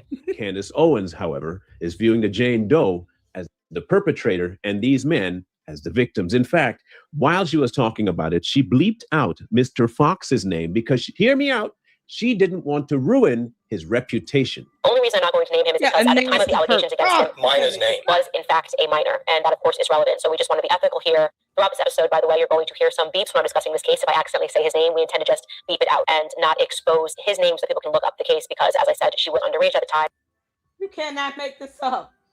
I find it kind of ironic that Mr. Fox did a pretty good job of ruining his reputation. Miss Jane Doe is 15, 16, 17, and by Candace's own admission, that 15-year-olds can be groomed, and they're groomable. But in this case, when it has the male as the perpetrator, all of a sudden now the woman is the perpetrator. The arrest report shows that the teen's mother hired a private investigator to follow her daughter and Fox. Last June, while Fox's wife was away on business, the investigator saw the teen at the front window of Fox's home, quote, in the nude, touching one another in a sexual manner. And the teen described her relationship with Fox to detectives as more of a father-daughter one. She also told detectives that he was a mentor to her. It started off with just a very close relationship between a teen student and her yoga instructor.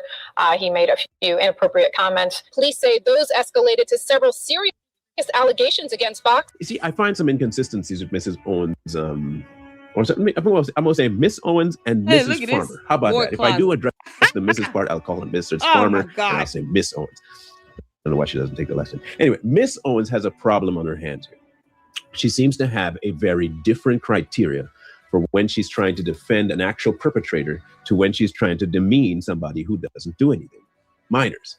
Now, again, unlike this minor in her assault, the other minor to do with Erika Kirk has already come out to say some things about it. Again, we are going from the aspect that Erika Kirk did indeed groom this 15-year-old.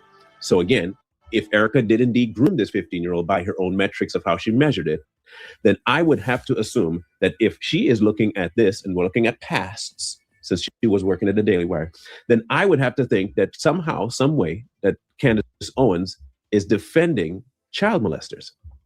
She is. One would have to ask why. Candace, have you ever been immorted? Because why are you defending this? I hope you wouldn't let your daughter alone with these grown men. You only have one. She got 3 boys and a girl, right? Candace, your only daughter. Would you let your only daughter alone around these grown men? The cult members keep trying to defend you, attack Erika Kirk, but yet you're defending these ex-offenders who are going to jail for messing with kids, with children. And then you brag about living with your boyfriend at 14. How old was your boyfriend? Why won't the candy-ass cult members go over there and ask Candace on X.com? How old was the boyfriend you lived with at 14? Because LLC is getting on our nerves about it. Can you tell us how old he was and prove it? Because, we have to have evidence. We don't go on what Candace says. I could care less what she says. It's what she proves that matters the most. Candace, how old was the boy? And can you prove his age? It doesn't sound like he was like a high school kid or anything. I have a feeling this guy may have been well over 21. I have a feeling deep down my gut is telling me Candace is out here living with a grown man at 14, calling him her boyfriend. Because it's disturbing for someone to have this complex, to feel like, what's the complex they call it? No reply.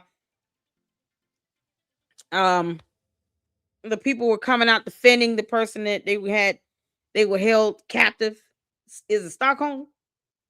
It one of them syndromes. Where they came out defending the abuser. That's what Candace has here. Because Candace, the pattern that you're displaying, your behavior, it gives off someone who has experienced that, and you're defending it. Because maybe you thought you were in love with this grown man at 14 years old. Because I don't know any person that will let a 14-year-old child go off and live with a boyfriend and not with their parents or their grandparents. No guardian around. Where were you and this boy living? Because it was not with your grandfather. You were not in a home with your parents. And I just don't get the feeling you were in his parents' house either. So what's the proof and evidence that he was your age? I don't think he was your equal. I think we're dealing with a grown-ass man here that Candace claims she was living with at 14. She seems to sympathize with the predator more than understanding it was still wrong.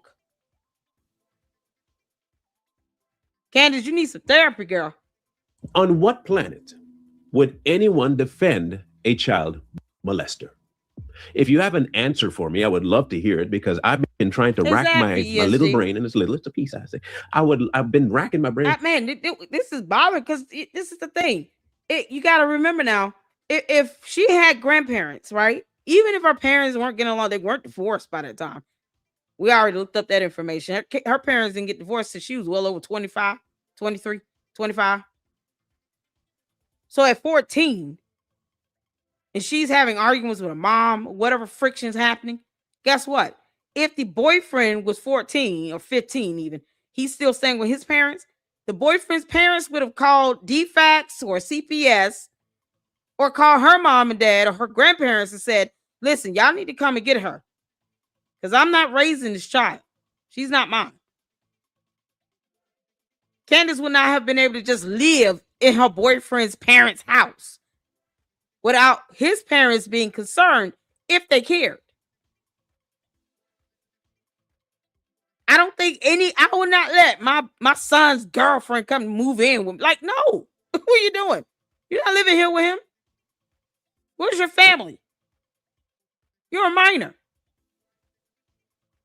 And if she was staying with her grandparents, who was she feuding with to run away from home at 14 to go live with a boyfriend if she had her grandparents at least? Even if she's feuding with her mom, why not go stay with your grandparents, with your grandfather? And if the boy was a minor, his parents would not have allowed her to just live with them like that without getting the authorities involved. CPS, DFAC, somebody would have came out. Because now you're being negligent. You let your child run away to the boyfriend's house, and now his parents just sitting here like wondering what's going on. They would have been hopefully concerned and called her parents or grandparents and said, Candace is over here at my house. You need to come get her. Because my son is 14. She's 14. She can't live with him here, and he doesn't have a job. So I'm not taking care of somebody else's kid. But if he was over 18, at least he's grown enough to have an apartment, have his own place. That's the only way you can do that and get away with it without CPS coming out to your mama's house or child protective custody with services, whatever they called it. DFACS would have been all over that in any other scenario. So when she says things like that, she doesn't think that through on how that makes her look. It's like, okay, either you're lying or how did you live with your boyfriend at 14? The school would have reported it. Your parents probably would have been looking for you. Your grandparents would have been concerned. CPS would have been involved. DFACS would have been involved. You wouldn't have been able to go to school and say that out loud, because guess what? The school's a mandatory reporter. They would have called DFACS and like, we heard this 14-year-old's living with her boyfriend. And we think he might be 18 and over. And we can't have it. We got to report it. How did she get away with that? And that wasn't reported at all. Candace, when you say things like that, you have no idea the flurry of questions that come from that. What's more concerning is it seems like this boyfriend was well over, I want to say 21. I'm just going to go flat and say he was a grown-ass man with a job and he could pay rent. And she would have been able to live with him for however much she said she lived with him. Because she said, if anyone could tell me how much time she said she stayed with him in that video, drop it in the chat. Because she said she lived with him for a few months. You're not going to be able to live with another 14-year-old or any boyfriend you have that's also in high school with you for 6+ months, 3 months, not even for a week. And the parents aren't asking what's going on with you. And they're not getting CPS involved. So obviously this is somebody that was able to live on his own and had his own place. Or at least he didn't have any parents in the house. She claims she lived with some boyfriend at 14 for an extended period of time. And no one at the school reported this. You can't make this up. And that's not some, listen, kids gossip. They're worse than adults. That would have slipped up in school. And somebody would have heard that. Some teacher, counselor, somebody, and they would have had to report that. How did she get away with doing that? So how anybody could feel comfortable bleeping out This the is crazy. perpetrator who has 6 already months. been assigned jail time and speaking the name of the minor as though they are the ones that did this to themselves. On multiple occasions, she has accused innocent men of horrific crimes resulting in their unjust incarceration. I thought we were here to protect the young.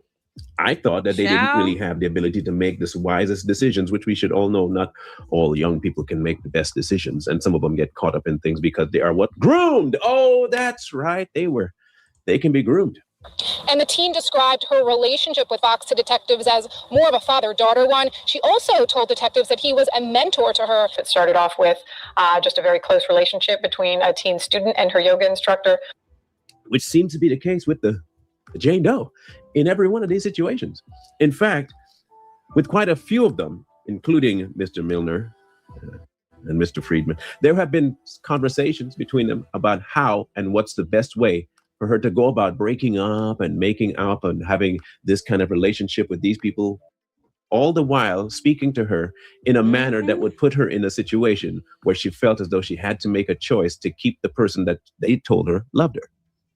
But Candace glosses over that to try and tell you that this girl put herself there purposefully because she was the kind of woman that would do this to multiple men on purpose. You have a woman who is doing this to men. She has a chain of victims going back several years to when she was a minor. If you still defend this kind of behavior, then I think something might be wrong with your compass. That's all I'm going to say. Something might be wrong with the compass because, again, if we're going to call one wrong, then we got to call the other one wrong too, right? Which is why I gave y'all the premise that Erika Kirk is indeed a groomer. If I give you that premise, then I no longer have to defend Erika Kirk, right? We have that. Okay, cool. So if I no longer have to defend Erika Kirk, then I have to come up with the same criteria for Candace Owens. You can't have two measuring sticks and say one's better than the other, especially if they're the same length. If they have the same, one's not metric and one's American, you can't have that. You want to have it right? Centimeters. You don't want to have anything different. It's the same measuring stick we're going to use for both. So if it's the same measuring stick, if I were to lay one down on Erika's situation and one down on Candy's situation, then I would have to call both wrong, would I not? And if they're both wrong, I go back to 50 Cent's statements. You shouldn't throw stones if you live in a glass house, and if you got a glass jaw, then you should watch your mouth. If neither side, and I'm giving people the premise on Candy's side that Erika is bad, if that's the case, then neither side has any rights to speak about anyone in each other's camp. However, unlike one side where it's an assumption based on some messages, this one is more than an assumption because it's based on cases, like literal cases, court documented cases. Harvey Weinstein case, Andrew Tate case, and this now Jane Doe. Now remember, Andrew Tate is the kind of, remember, all of this is in the whole segment was in a defense because the same Jane Doe is who the Tate brothers brought a lawsuit against. First, I'll tell you who she is, according to the Tate brothers, who is suing her in Palm Beach County, Florida. And so what Candace was doing was trying to craft a narrative to defend the Tate brothers. Mind you, a minor. Now, if you think that maybe Andrew Tate is not the kind to do that, in his own words during an interview, sitting down with a dude in a red hat with the MAGA logo on it, this is what he said to the person sitting next to him. Now, the dude's face was obviously in this state of, what the did I just hear him say? He was in shock. I don't think he knew exactly how to handle what was said, but this is what he said. He said, I was going around the place having sex with 16-year-olds, 16 or 18, whatever the age in America is. I'm fucking all these 16-year-old women or 18-year-old women, whatever the law is in America. What? Now, I have to ask you, do I need to verify You can't make the this stuff legal up. age in somewhere to justify the things I'm doing? Because it sounds an awful lot like that's what Andrew was doing. I'm going to say I know he knows it was 15-year-olds because he said it before as to who he recruited for his websites. I do. I helped some people organize some accounts on an internet website. That's what I did. I created a system that allowed me to convince girls to do this, allowed me to retain 100% control of their income. I know how to make sure the girl can't run away. He did indeed go after minors. That's just who Andrew Tate is. He is attracted to minor girls. He's a sicko. Plain, simple, unequivocated sicko. I'm fucking all these 16-year-old women or 18-year-old women, whatever the law is in America. He perpetrates himself upon women that seem vulnerable, and he finds the best kinds in the younger. Y'all, we want to talk about Epstein, and Epstein is horrible, gross, ridiculous, yes. But please don't ever come with any highfalutin nonsense that somehow Andrew Tate's a voice for men, young men everywhere. No. He, to me, same scale as as Weinstein, and the same state as Mr. Harvey Weinstein, as what's his name? The one that's dead now, Epstein. Same thing, exact to me. So I don't want to hear this nonsense about, well, it's her friend. It's her husband's friend. Her husband's friend. And he said he knew him before he was Tate. Before Andrew was Andrew, he knew him. I've known Andrew since before Andrew was Andrew. You know what I mean? He's a great guy. Which means before he started getting known as a trafficker, Jorge knew him. If George knew him during the time that he was recruiting young women to perform acts of a sexual nature on camera, then something is wrong with that relationship right from the rip. There is a problem here and we need to address it.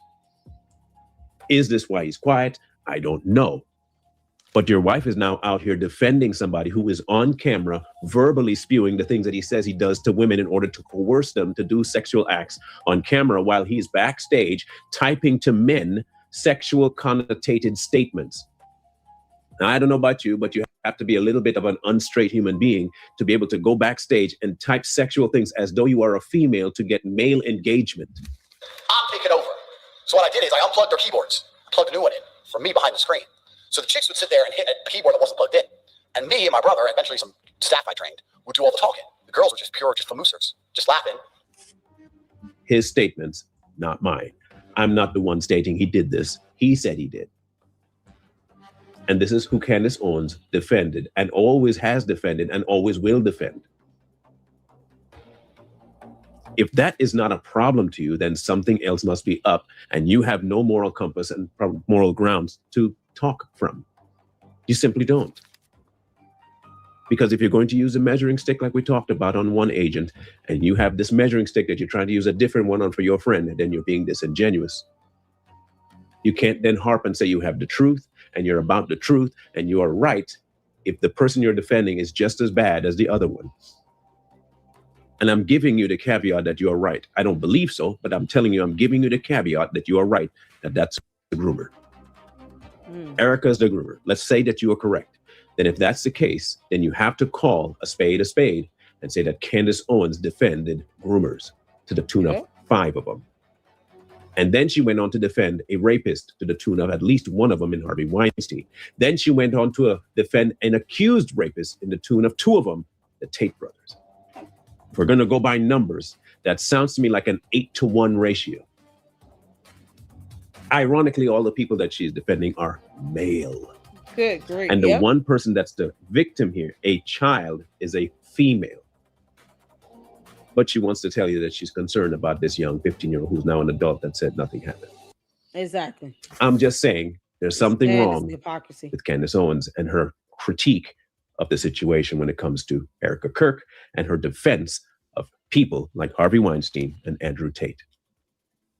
to the point where you are going to blame a victim by calling her the perpetrator and calling 35 and 37 and 39 and 59 years old men young. I mean, I appreciate the compliment that we're young, but we're not. We're old enough to know better. And these men knew better. The question is, why did Candace defend them? Why would she defend them? On what grounds does she have to say this is okay to do? What makes her believe that this is an okay thing to defend? Why would she? Does anybody know why? Maybe you can tell me, and I look forward to you helping us out.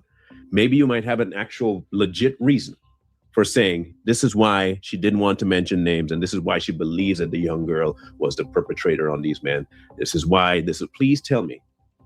Because if we do believe in trafficking, and we do believe in grooming, and we believe that people will absolutely abuse young people that want love and need love, then you have to tell me why it is that this woman, young girl, is an exception to that rule.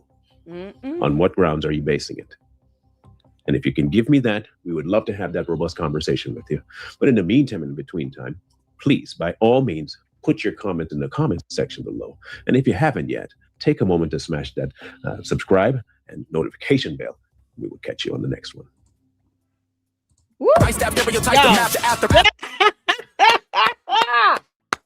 Oh my goodness.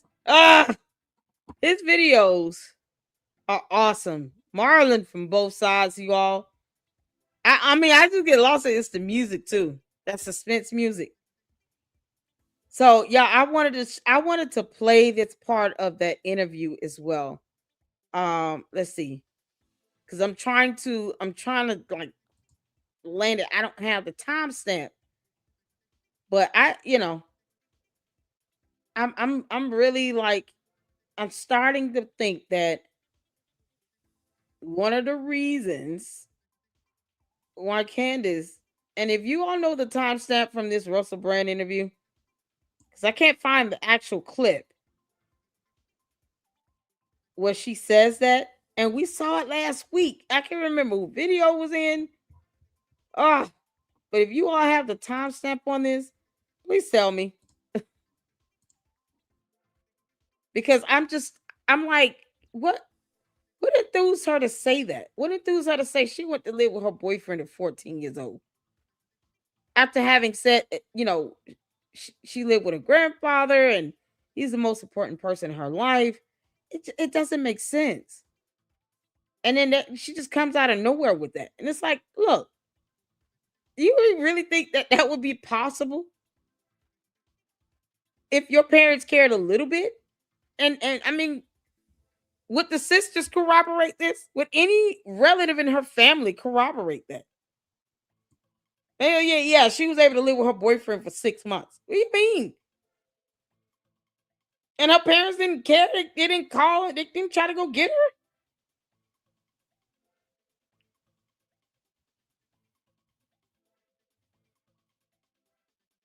I am trying to find it.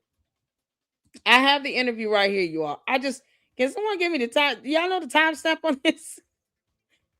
Where she says that? Because that is so weird now.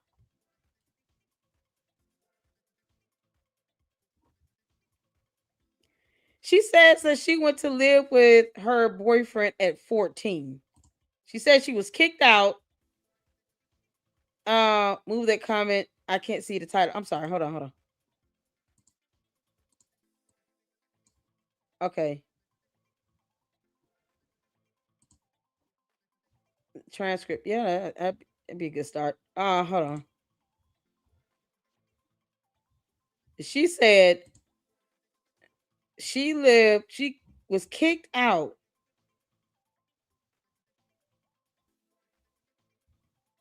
and lived with her boyfriend at 14. And now I'm like wondering, how old was the boyfriend? There is no, if your parents cared a little bit, her sisters didn't wonder. Where's Candace at? She lives with her she's living with her boyfriend. Like, are you kidding? She's 14 years old. Okay. So she talks about being a small kid living in a Me and my two sisters shared a room in a low-income housing building. And it just blew it. And it blew my mind. Because, her two sisters shared one room. What?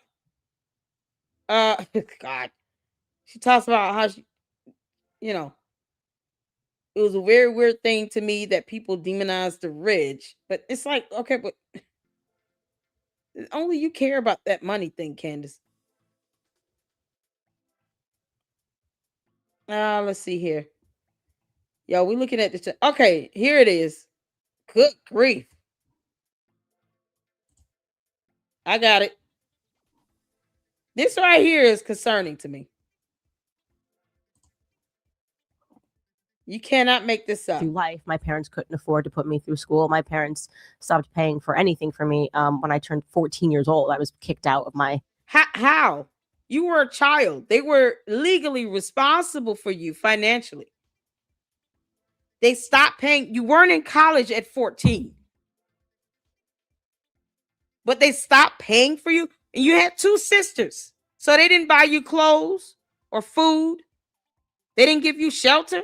They just kicked you out. What occurred? I got it. Sorry, I got it right here. Let me the timestamp is at 4 minutes 18 seconds where she goes into this. And she said that she was kicked out. Like, are you serious? Candace, it's so weird. I was just extremely assertive. Think about the function. Where was you educated, Mel? That's a very good question. I think I like to say that I was self-educated because you don't learn anything in school. You learn propaganda. You learn how to function in society in the way that the government and society wants you to function. So I like to think that because Candace, I thought you had 2 degrees. Because, her cult members keep asking, what has she lied about? I told you that's not a question you want to ask. She lied about having 2 degrees. So, do any of the Candy Ass cult members of the bots have evidence of her 2 degrees? You want to post up? Come on. You said what she lied about. She lied about having 2 degrees. When someone asks you, what type of education do you have? Naturally, you're going to say, well, I went to high school at this school. Then I went to college at this school and I got my degree in this and this. If she got further education, I got my master's degree in this, my PhD in this, blah, blah, blah, right? She says she has 2 degrees. 2 degrees. Where's the evidence? Where is the proof of her degrees? When is she shown 1 degree? Anywhere on the internet? Because the Candy Ass cult members keep asking, what did she lied about? Her education. I told you all, don't ask us what she's lied about. We can give you a laundry list of things she has completely lied about. When you're lying about your own background and your own education, I don't care what you lie about when it comes to someone else. Why can't you tell the truth when it comes to yourself? Somehow that glass mirror she holds up to Erika Kirk, she can't hold up to her own and face herself in the mirror. It's ironic and hypocritical for her to sit here and to say, I'm not lying about anything with Erika Kirk. But she lies about her own education. Show me the degrees. I don't give a damn what she says. I want proof. I always had to earn my way through life. My parents couldn't afford to put me through school. My parents stopped paying for anything for me when I turned 14 years old. I was kicked. I don't think Child Protective Services would have allowed them to stop paying for you at 14 years old. You're not old enough to get a job. How did you get clothes? How did you get food? They just put you out at 14, but not your 2 sisters. Make it make sense? Y'all, this is crazy. And yet they want us to say what she lied about. Where's the 2 degrees? She said she obtained 2 degrees, 1 in journalism and 1 in English. Where are they at?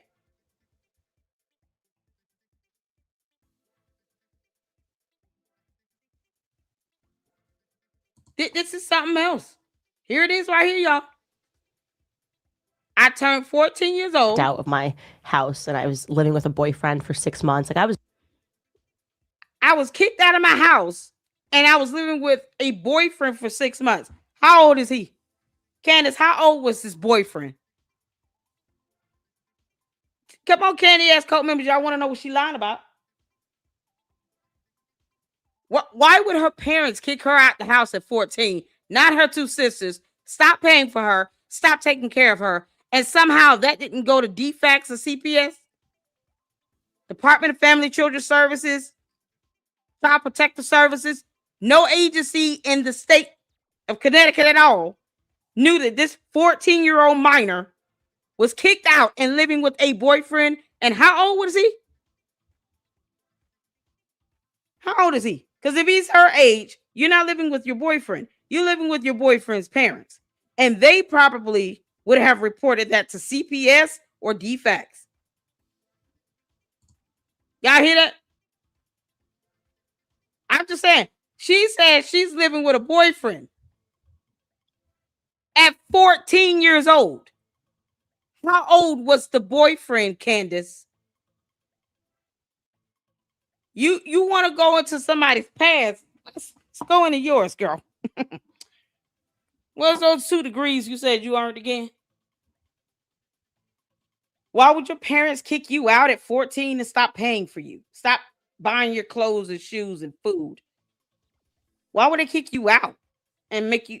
I mean, honestly, shouldn't they have gone to jail? Yeah, they would be in jail. I'm not able to kick my kids out of the house, or any parent for that matter, and not have that reported. I would be in jail for negligence. You can't kick your minor child out of the house at 14 years old in any state in the United States of America. So why would her parents kick her out at 14 years old? Where's the proof on that? Because her parents should have went to jail. Her parents should have went to jail. She lived with a boyfriend for 6 months. And her grandparents did nothing. You know, her grandfather, whom she says is the most important person in her life, allowed her to live with her boyfriend for 6 months after her parents kicked her out of the house and they stopped financially supporting her. And she was a 14-year-old minor child. Make it make sense. Where the candy ass cult members at? No, don't pivot to Erika Kirk. We're talking about your cult leader right now, who just said she got kicked out of the house at 14 years old. I have to go back. Why didn't Russell Brand ask questions on this? Isn't he a father? You can't make this up. Videos and interviews, you're a very powerful person. You're quite driven, aren't you? You've got a lying like hell, like her education. Yeah, and I've always had that. Like, my teachers hated me growing up because Why? I was just extremely assertive. Think about the function. Where was you educated, Mel? That's a very good question. Where were you educated? And she didn't answer it. Why didn't she say she had 2 degrees?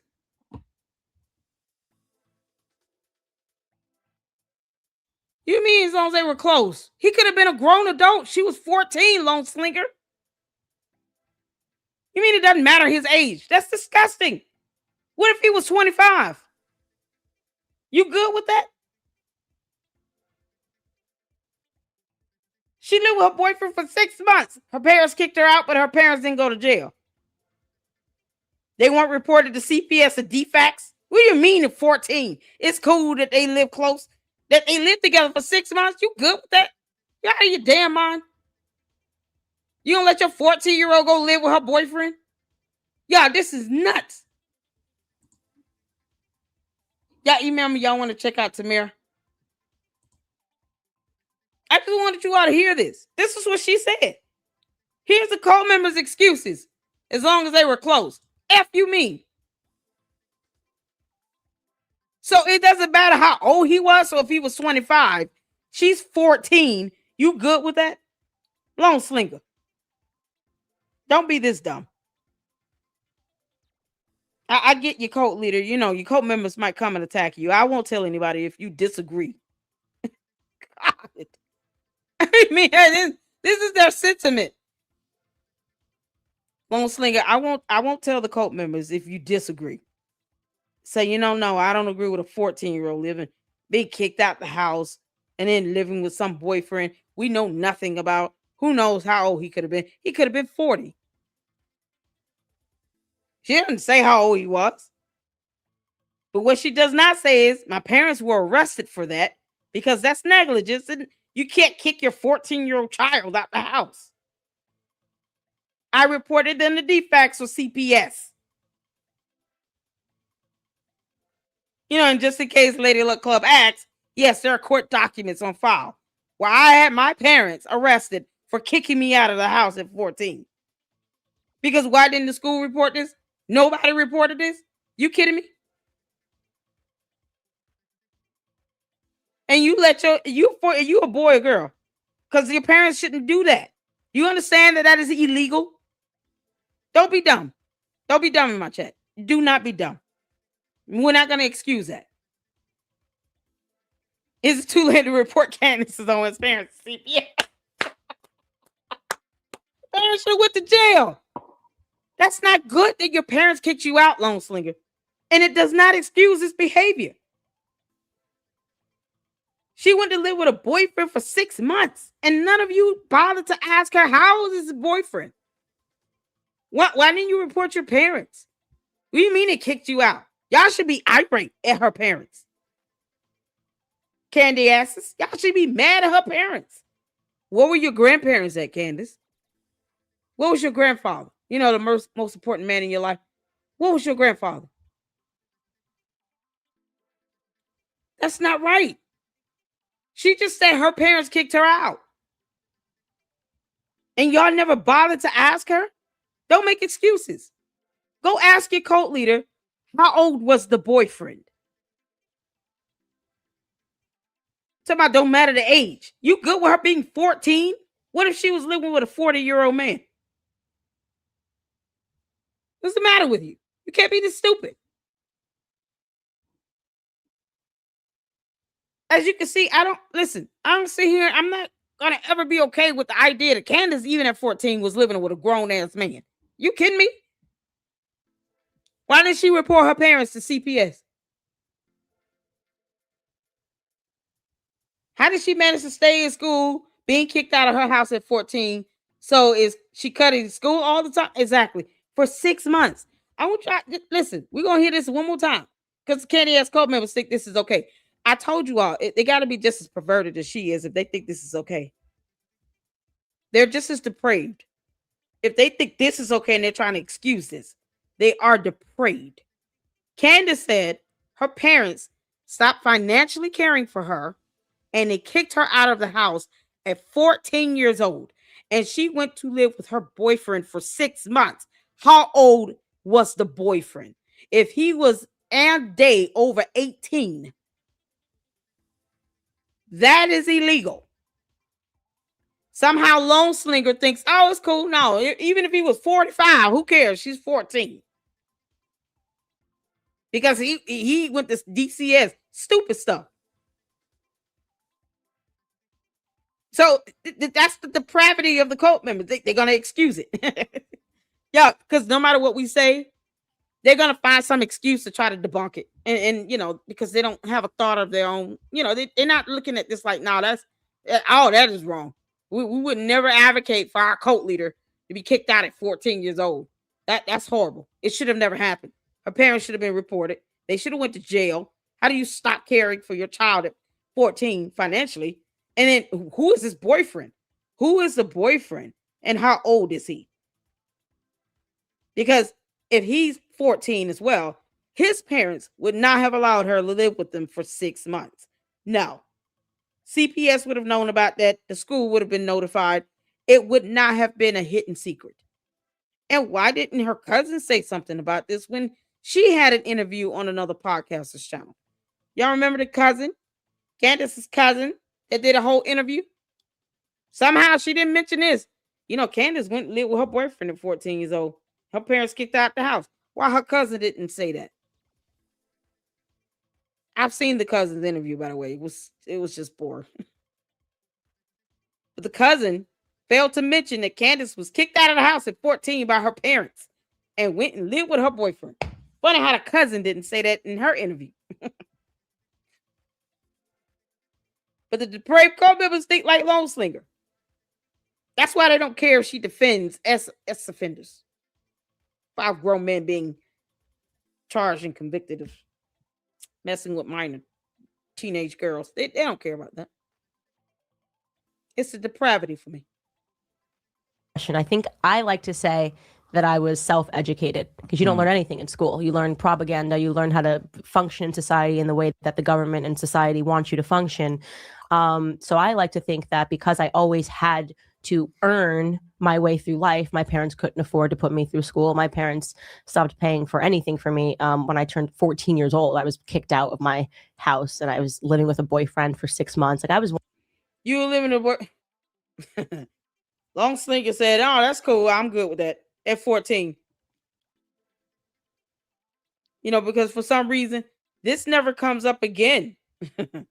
Her cousin never even confirmed that. Of course, no proof or evidence on this. But she also lied about having 2 degrees. How old was this boyfriend, Candace? And why would your parents kick you out at 14 and stop financially caring for you? Why isn't the Candy ass cult members in an upheaval over this? Why aren't they mad at your parents? And asking your parents, why did you all kick her out at 14 years old? Why aren't they doing that? You know, if they're trying to seek justice and seek the truth and things, why not ask her parents, why did y'all kick Candace out at 14 and stop financially caring for her? What's wrong with you people? What were the grandparents at? Her grandfather raised it, but all of a sudden, not now. So was the grandfather cool with you being kicked out at 14, Candace? Careful, I know you watching. How old was that boyfriend of yours? And where's the evidence on that? It's depraved. But the parents didn't go to jail. They weren't arrested. No CPS defects report. Nothing. Candace, lying like hell on your own background, as you will see, will not work out in your favor. Because, see, people are diving into you. You're putting out this information that makes no sense. And somehow you didn't report your parents for kicking you out of the house. And you just were cool with going to live with some boyfriend. He could have been 21, 25, 36, 48. Lone Slinger has no problem with it.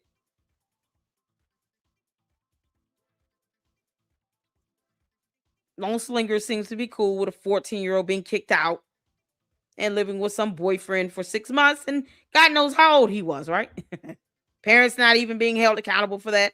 Grandparents, obviously, not held accountable for that either. If she had grandparents she could have lived with, but she didn't. No, let me go live with this boyfriend. That sounds like he has his own place and a whole job. So the school didn't know? She skipped school for 6 months? Where are her sisters at? Why is it? No one confirms this story, by the way. So the Candy ass cult members keep asking us what she's lying about. Her own life. And everything in it. Start with the 2 degrees she claims she has. One in journalism and in English. Just to give the Candy ass cult members a heads up on what to demand from their cult leader when they demand evidence to see if she actually earned a degree. Tell her to show you all that degree. Just one. With her full name and degree earned, major, with signature and seal on it. Because she said she has 2. They don't ever challenge her on anything she says. She a lie like hell and they just, oh, you know, whatever. Okay. We didn't say, what did she lie about? Everything. Don't ask us. We'll tell you. You're not going to like it. Let's see. Tamara. Oh, Tamara Neely. Let's go to her video right quick. Oh. Let's go, y'all. She did a whole investigation, Candace. You should feel, oh my God. Yeah, let's talk about Candace being kicked out of the house at 14. Somebody clip that video and send it to, I'm going to send her that. Anybody got her email? Email her this video with the timestamp in it. Because Candace said she was kicked out of the house at 14, you know, living with her boyfriend for 6 months. Because reasons. But the parents didn't go to jail. You can't make this up.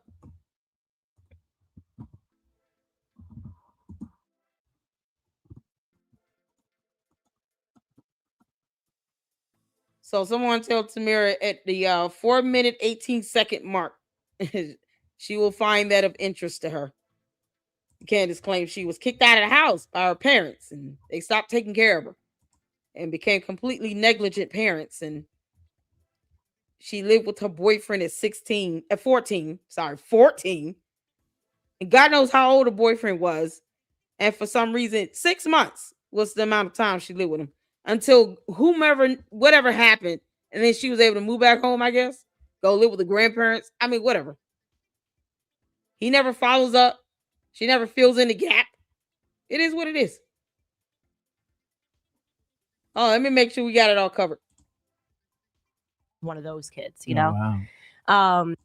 Oh, okay, yeah, she was one of those kids. Yeah, that was it. God. All right, let's get to Tamira. Shout out to Tamira. She is going in on this. Let's go. What I was thinking when I made the announcement that I was going to be investigating Candace Owens, because this has been a lot of work. So y'all better be lucky I love y'all, because I am up right now, late in the night, putting this together for y'all. Now, let's go ahead and get started. I had to just go. She was laughing. Oh, I'm sorry, Jen. Let me give the Russell Brand, send Tamira this Russell Brand video and tell her to check out the 4-minute 18-second mark. Where Candace said that she was kicked out at 14 and went and lived with the boyfriend. My God. I had Candace. Oh man. Your parents kicked you out and you said nothing. You didn't go stay with your grandparents. Your boyfriend was cool with this for 6 months. See, here's the thing. What happened after the 6 months were up? You went back home? You went back to your grandparents' house? What the hell happened after 6 months? Yeah, it's funny how she never divulges into that. Long Slinger, what's your guess? Can't make this up. Or Long Slinger, what's your guess? What do you think happened after the 6 months? She went to stay with her boyfriend and then somehow what? She moved out and went back home? What do you think happened? What will we be able to prove? What evidence will we show? Candace, I'm glad you do. Can you tell us what happened after the 6 months? Did she magically go back home? Go to her grandparents' house? Did they start back financially caring for her again? Or was she lying like hell? What you think? What evidence proof? I'm here for it. Okay. Wait a second. Okay, this had to be said. I have tracked down Candace Owens' whereabouts all the way back to 2005.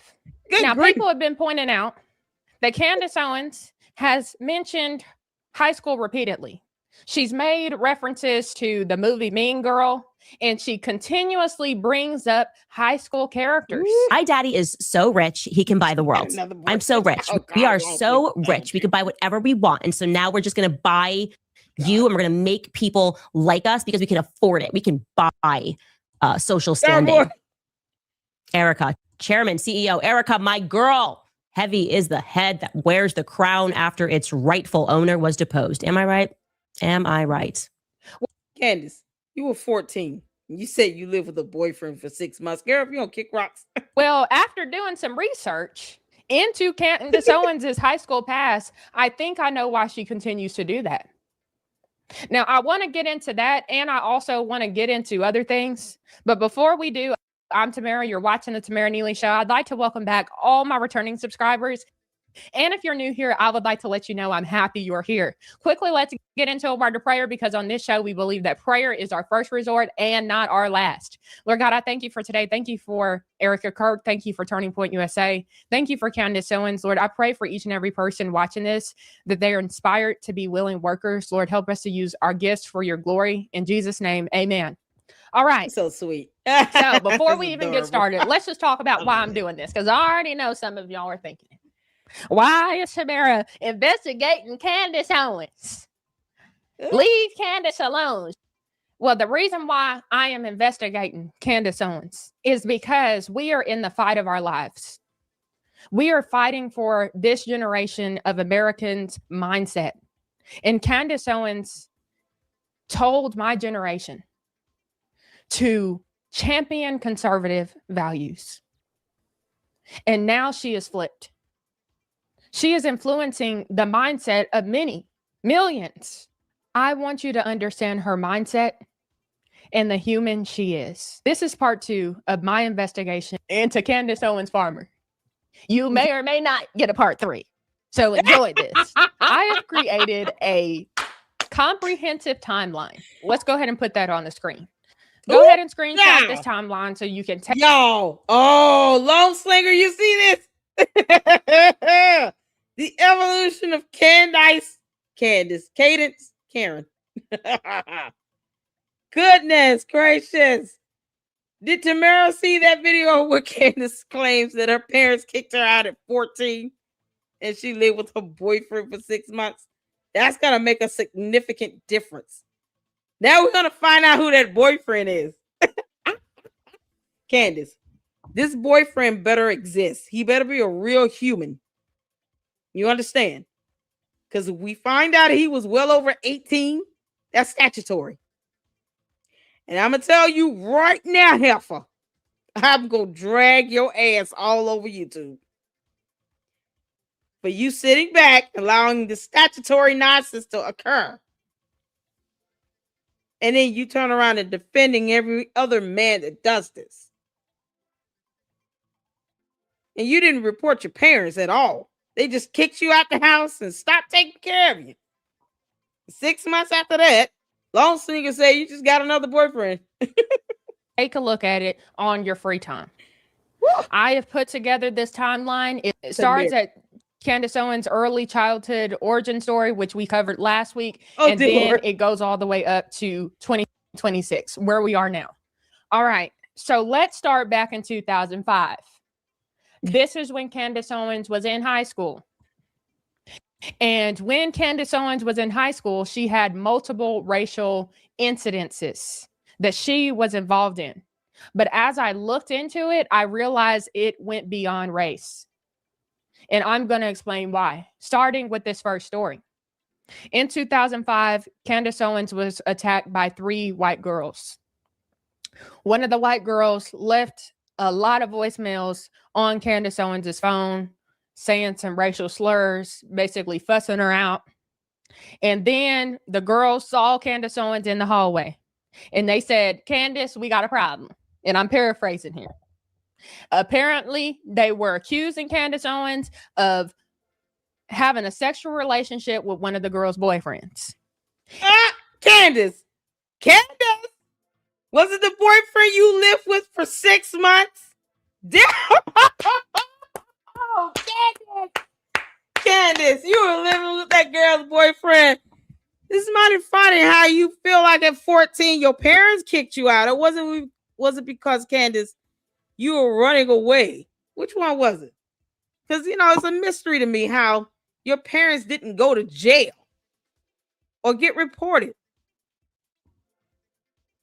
They whooped your ass because you were out here sleeping around with their boyfriend. Don't tell me it was the same one you were living with for 6 months. And what happened after 6 months? Long Slinger said you just got another one. Pimping ain't easy. He's a Long Slinger. You can't make this up. Candace.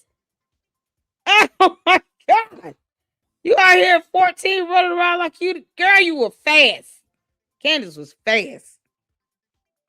That's how we said. Candace was fast tail. You shouldn't be out here doing that at 14. And they said they wanted to catch her outside, if you know what I mean. So what did they do? They met Candace Owens at work while she was at work. And they attacked Candace Owens while she was working at the Blockbuster. Oh my God. The confrontation was caught on security camera. And eventually the girls were charged with second-degree breach of peace, second-degree unlawful restraint, conspiracy to commit breach of peace, and conspiracy to commit unlawful restraint and intimidation by bigotry or bias. Now, they were tried as minors, so the information regarding that case is closed, meaning the public was not aware or notified about. It was sealed. It was sealed. So, Candace, you were charged with harassment. Who did you harass at 17 and get discharged? Was it from that fight? Candace got hit with a harassment charge. You can't make this up. Oh, boy. The cult members put her on a pedestal. Listen,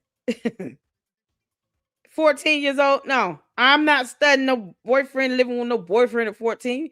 Here's the thing. If Candace was truly kicked out of the house, as she said, her parents kicked her out of the house at 14 and stopped financially caring for her, she should have reported it. She had grandparents she said she lived with. Her grandfather being the most important person in her life, they would have taken care of her. Where did she live after the 6 months with the boyfriend? That's the thing. When you sit here and you dive into someone else's background, you can't get upset when someone do that to you, Candace. Now, all these questions are coming up. So, did you rectify whatever it was with your parents that led to them, allegedly kicking you out of the house? Because you weren't being abused. And you had 2 other sisters. And you had a grandfather. You had relatives. You had family you can rely on. And it's funny how the cousin, Candace Owens' cousin's interview, mentioned nothing of this at all. The cousin never even said, Candace was abused. So y'all, give her a little grace. Her parents kicked her out at 14. They stopped taking care of her. She went and lived with her boyfriend for 6 months. Funny how the cousin did not corroborate any of that at all. And it was asked about Candace's childhood.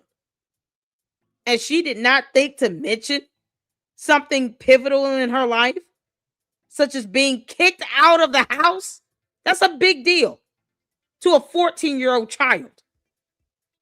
And the cousin did not corroborate that in her interview.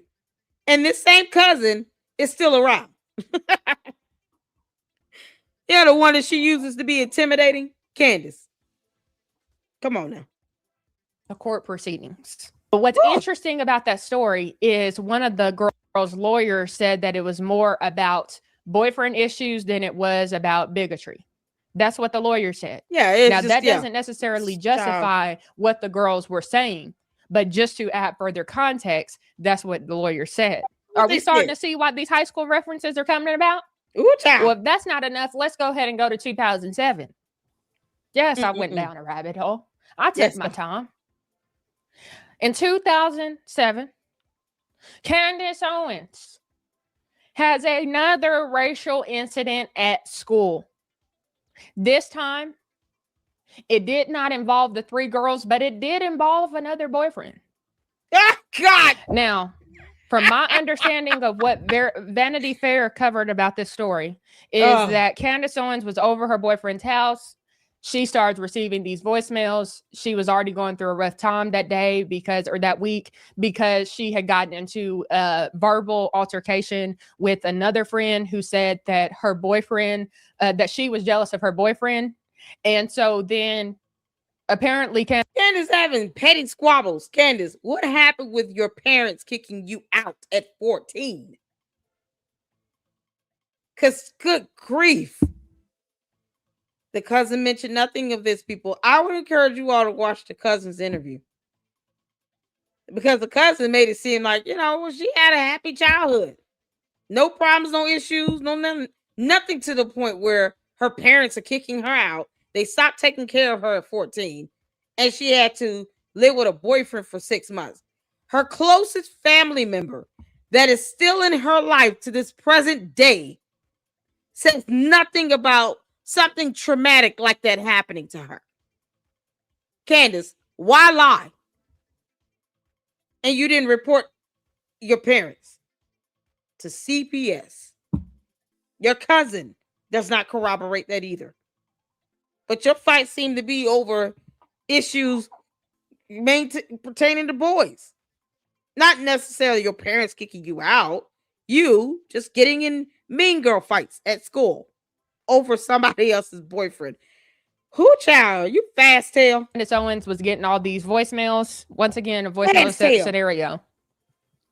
And she ended up in a situation where somebody else or a group of other people were calling her racial slurs again. And this situation ended up going to the NAACP. And the NAACP ended up getting a settlement for Candace Owens from the school for $37,500 to settle this. Mind you, she has relatives that was registered with the NAACP. I'm gonna pull that information up so that I can be factual with that. Tamara, I'm gonna help you out, girl. Well done. I'm gonna help you out because I want to make sure I'll pull up the right information on which relative was registered with the NAACP. Because you can't make this up. Because it's not like they just jump on this stuff so quickly, right? But it does help to have somebody registered with the NAACP. You can't make this up. Candace, where is the recording, this voicemail message? Because I think it seems like you may have done that to get back at those girls. It didn't sound like this actually happened when somebody left something racially motivated on your voicemail. Seems like you were just trying to get back at these 3 white girls that you got in this fight with. And you sitting here going after these other girls and their boyfriends and all this nonsense. I find it very hard to believe, Candace, that it was strictly because they just wanted to be racist towards you that day. Find it hard to believe, girl. Is it the one that was in the hold on, I want to make sure I give the right relative name. Registered with the NAACP.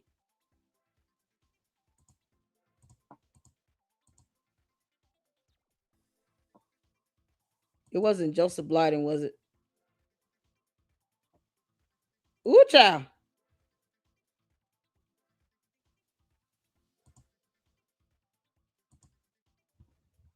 Okay. Halver Blyden was a member of the National Association for the Advancement of Colored People, NAACP.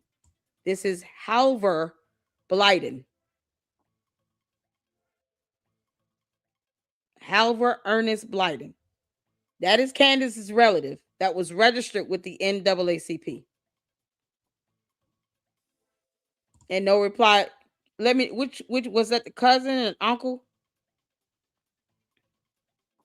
Halver Blyden was registered with the NAACP. So you all can imagine how they were able to go out and get this settlement for Candace like that.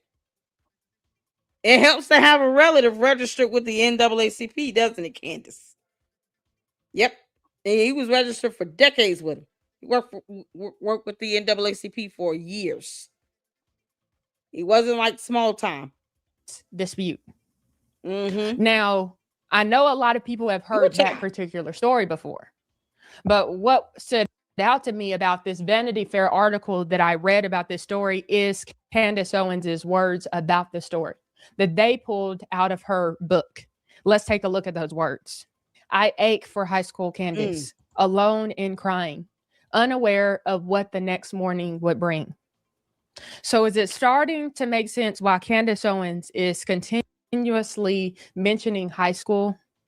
Could it be that Candace Owens is still living through that trauma in her mind and she has not processed that?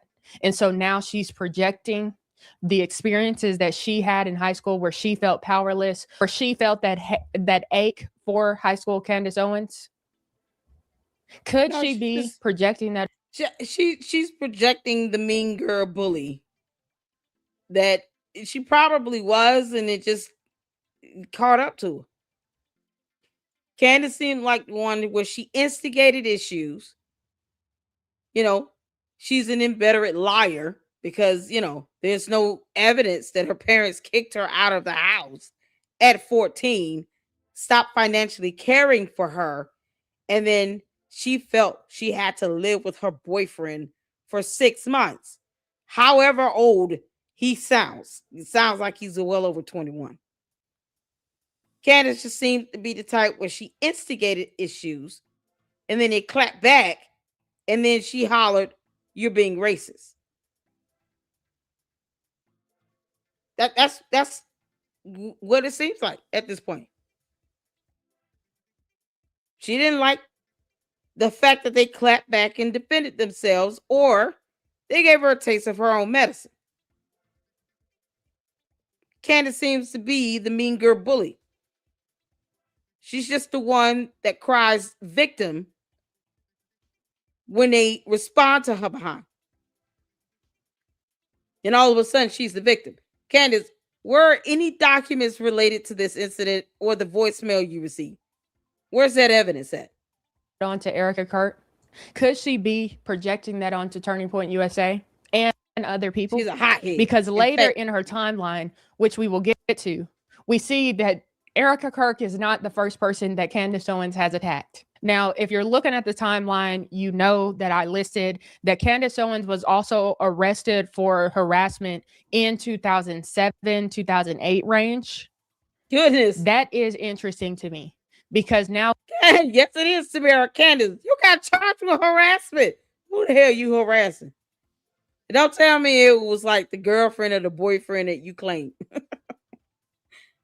Yeah, you can't just walk around and claim somebody's boyfriend, right? Or go live with them allegedly for 6 months. That was a dumb lie to tell, Candace. No evidence to corroborate it. Your cousin doesn't corroborate it. Everybody else that knows you said it. You had a good childhood. You can't make this stuff up. Candace Owens has been harassing Turning Point USA, the Macrones, covering that story when they asked her to stop, and Blake Lively and all these other people. So when I saw that, I'm like, that's weird that Candace Owens actually got arrested for harassing people at one point. Now, this is allegedly. Are y'all also noticing all the high school drama Candace Owens was involved in? Could that be where this drama queen got her start? Now let's go ahead and move on to 2009 to 2000. Candace being a fast tail out here running around with boyfriends and crap, and didn't like the fact she got ass whooped a little bit. 14. From 2009 to 2014, Candace Owens was attending the University of Rhode Island.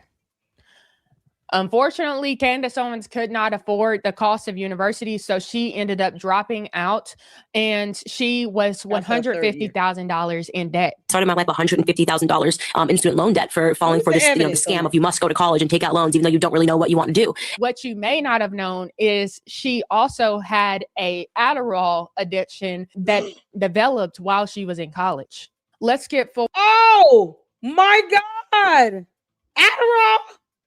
Why y'all didn't tell me what I was in for? No. Oh my good Lord. No reply. You okay? What happened? Okay. What in the world? Oh no. What happened? Oh man. No reply. You good? Do I need to send an email? Okay. Y'all, did y'all see this Adderall? Oh, Tamara. Girl, don't forget her lying about her parents kicking her out at 14 and she went and lived with some boyfriend. I would love to know who that boyfriend is and get him an interview. I just want to know how old he was. How he letting her live with him for 6 months. And her parents aren't caring for her. So obviously he did. Who's got money to care for Candace like this? And she's, 14 years old. She couldn't get a full-time job. She didn't drop out of high school either, did she? Candace, you understand lying that bad about your childhood with no documentation or evidence to support it is yet another lie we get to add to the list when your cult members keep asking, what are you lying about? Yeah, her childhood. Her parents kicked out at 14. She lived with a boyfriend for 6 months. She's getting in fights over them, but no evidence that she was kicked out and had to live with one. But, she says things to pull on everybody's emotions and heartstrings. Adderall, Candace. Forward to 2015. In 2015, Candace Owens launched Degree 180. Degree 180 was a left-wing website that featured celebrity gossip, sex topics, and anti-Trump content. In 2016, Candace Owens launched a Kickstarter campaign for Social Autopsy, a website focused on exposing cyber bullies. Introducing Social Autopsy, the first ever search database that compiles and allows the public to easily access the digital footprint of individuals and companies. Our team has crawled through the public interfaces of Facebook, Twitter, and Instagram, creating real... We can't skip over the whole Adderall thing. What in the world?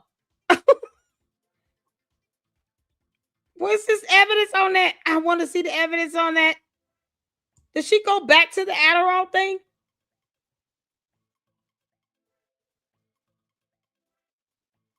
You tagged me on it. Yo, I want to see that. Oh my God. Okay, let me let this play while I look for that post. Goodness gracious.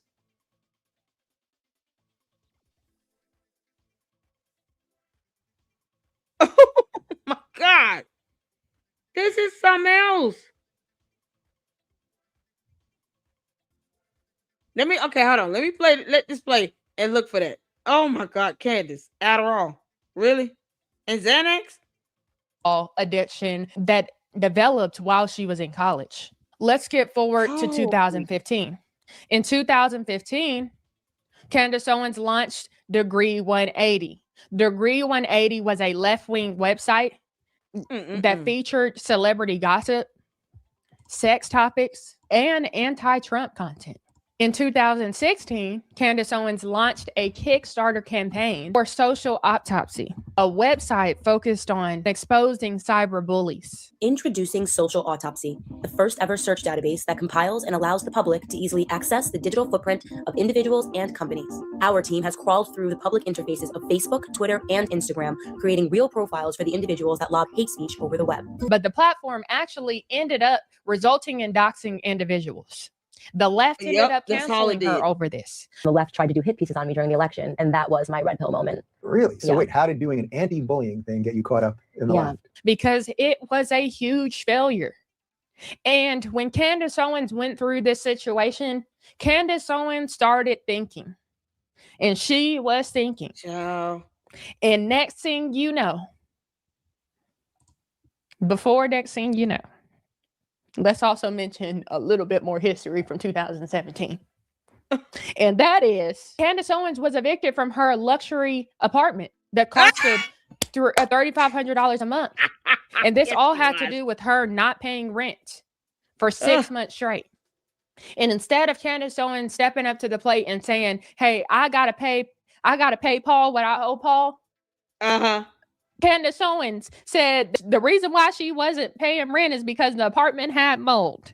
And she went ahead and sued BLT, lost the lawsuit, and she was ordered to pay $21,300 in back rent plus legal expenses. So, Candace, did you pay that bill?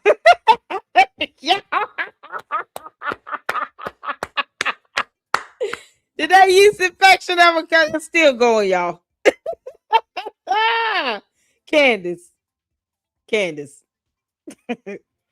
Yeasty has been plaguing your life for decades. I understand.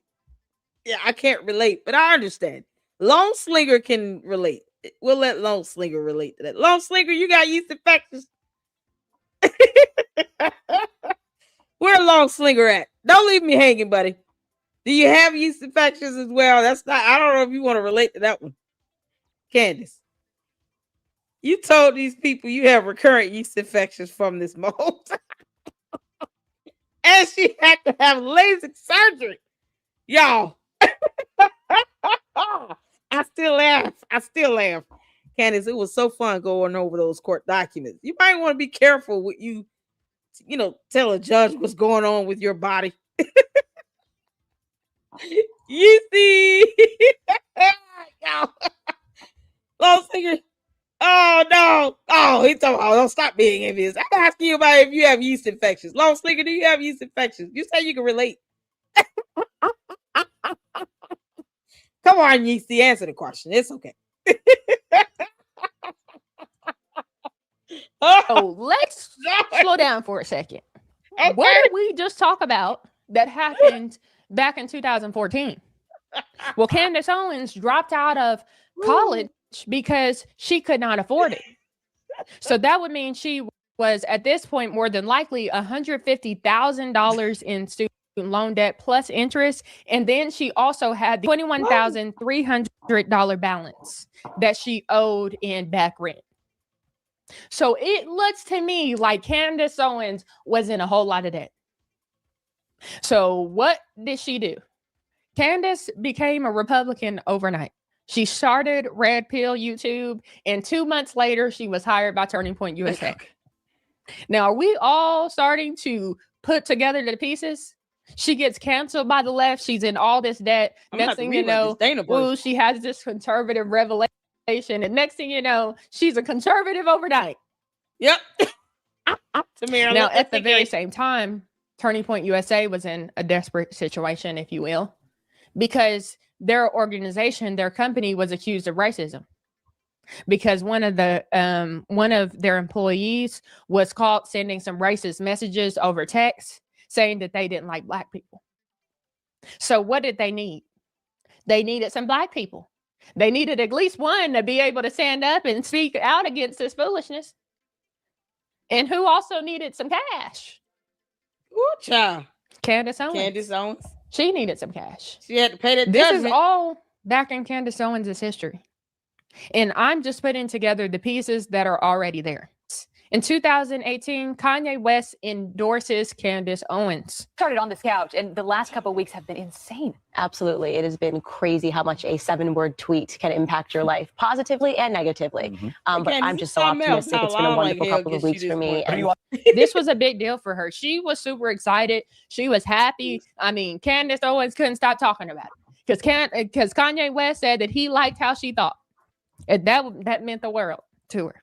Candace Owens also launched Blexit that same year. It is the Black and Latino exit from the lies of the left, from the victim narrative. And it's time for us to come together and realize that we are a part of the American picture. And Kanye West ended up distancing himself from Candace because he claimed that Candace Owens was making false claims about his connection with her merch design or something. So he didn't give me this. So he had introduced me to a designer that was making these this calligraphy letters that were based in human beings, which was largely inspired by Uganda. Sure. And he helped me, that designer. Candace, why would you lie about that? Why would you lie about that? Do you not understand? You can't just go lie on someone's brand.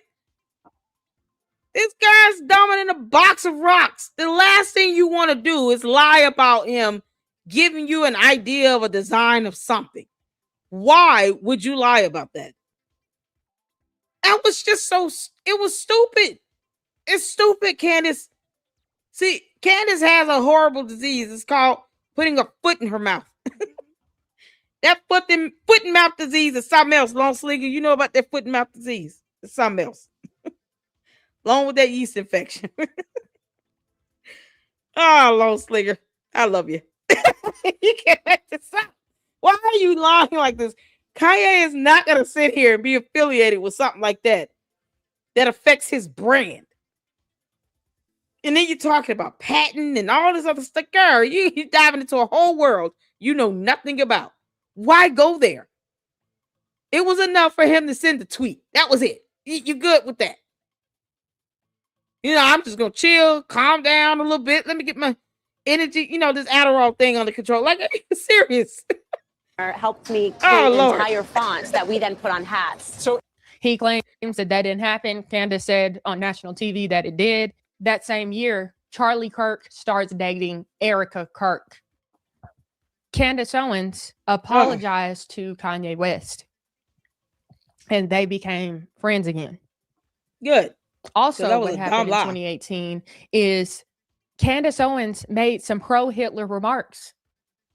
Notice how quickly this is happening. That is why I provided this timeline so you all can follow along with me. In 2019, Candace Owens resigns from Turning Point USA, and that is because of the pro-Hitler statements that she was making. The people were not having it. So Charlie Kirk and her had a conversation. Next thing you know, Candace Owens resigns. Well, after Candace Owens resigns from Turning Point USA. Wait, did Tamara work for TP? Didn't she say she worked for TP USA or she volunteered or something? Correct me if I'm wrong. Tamara. She volunteered with TP USA? Maybe not. Let me know. I'm just, Yeah, Candace lied about her degrees. She said she has 2 degrees. You have evidence of those 2 degrees? She said her parents kicked her out the house. There's no evidence on that either. Her parents should have went to jail, honey. But she lied about having 2 degrees. Where are those 2 degrees? And I want to see them. The full degrees with the seal and everything. Okay? Amina, show me the degrees. She has not corrected it at all. She just lied. God. Can't make this up. Oh, Long Slinger, you hanging in there with me, buddy? We love you. She lands a job at PragerU. I am super excited to announce that I am rolling out a brand new podcast with PragerU, aptly entitled The Candace Owens Show.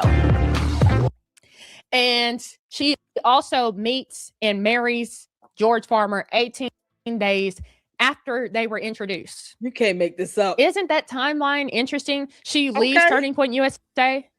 Charlie Kirk starts dating Erika Kirk. Candace Owens leaves Turning Point USA. And next thing you know, she's married to George Farmer, who people have been saying in the media that he wanted to own or be the, I don't know if he wanted to be CEO of Turning.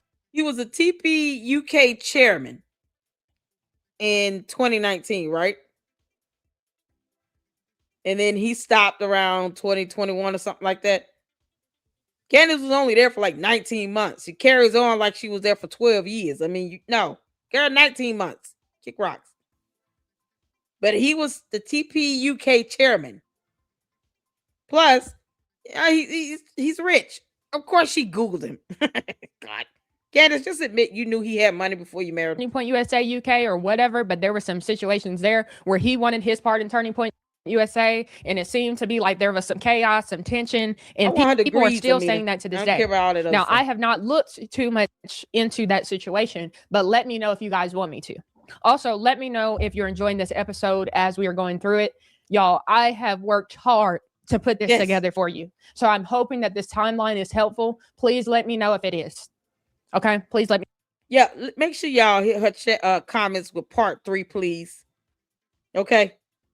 Tamara, if you see this, girl, make sure you check out that Russell Brand video of Candace talking about she was kicked out of the house by her parents at 14.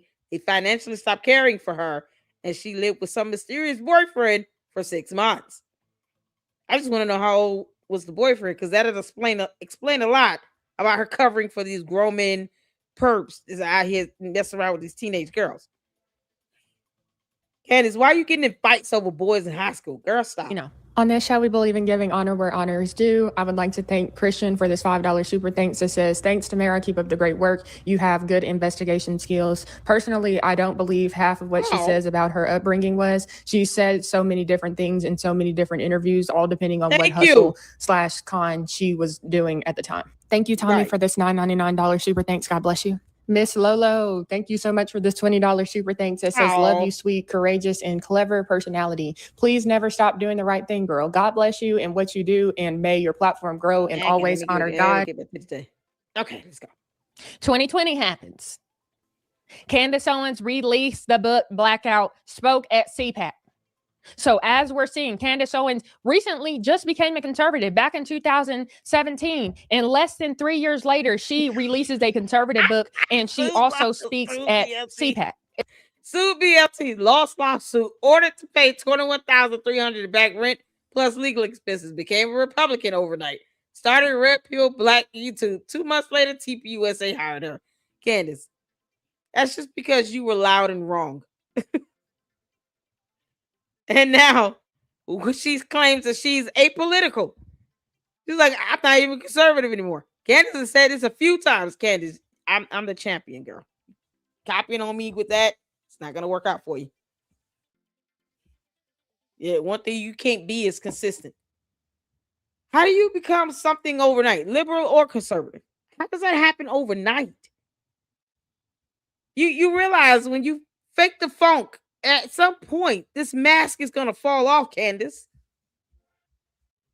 Look, cult members coming here talking about, am I black or white? It's irrelevant because the Bible doesn't care about my race. It cares about my soul. That's what God cares about. God cares about our soul, not our race. Does not give you credence, Candace, to go after Erika Kirk. And she's a widow. Are you doing it because she's white? Because, we could sit here and go after your cult members for being racist because you're going after a white person. I mean, seriously. So them asking me my race is dumb. Because that's like asking them, are you all attacking Erika Kirk because she's white? See, we can all ask these crazy ass questions, Candy asses. Or you can ask your cult leader, why is she lying about her background and her parents putting her out? Or the fact that she felt having recurrent yeast infections was brought on by black mold that she chose to live with. Was this an authentic rise, or was the conservative movement just desperate? And this is why we need to be willing workers. The harvest is plentiful, but the workers are few. The laborers are few. And a lot of people are wanting to put off the work on somebody else and then wants to complain about why the work is not working right. Talk about it. Why it's not coming out the way that you expected it to. And maybe that has something to do with you. This story is about accountability. And as I look through this timeline, we must hold ourselves accountable as well as conservatives. Now, most of us watching this, we're not making the decisions. We've already seen Ben Shapiro holding himself accountable. But as I'm looking through this timeline, it seems as though the conservatives rush to adopt Candace Owens, to take her into this movement, to love Candace Owens. And next thing you know, she turned on him. And now they're wondering why. But all it takes is a simple timeline to see how this all came about.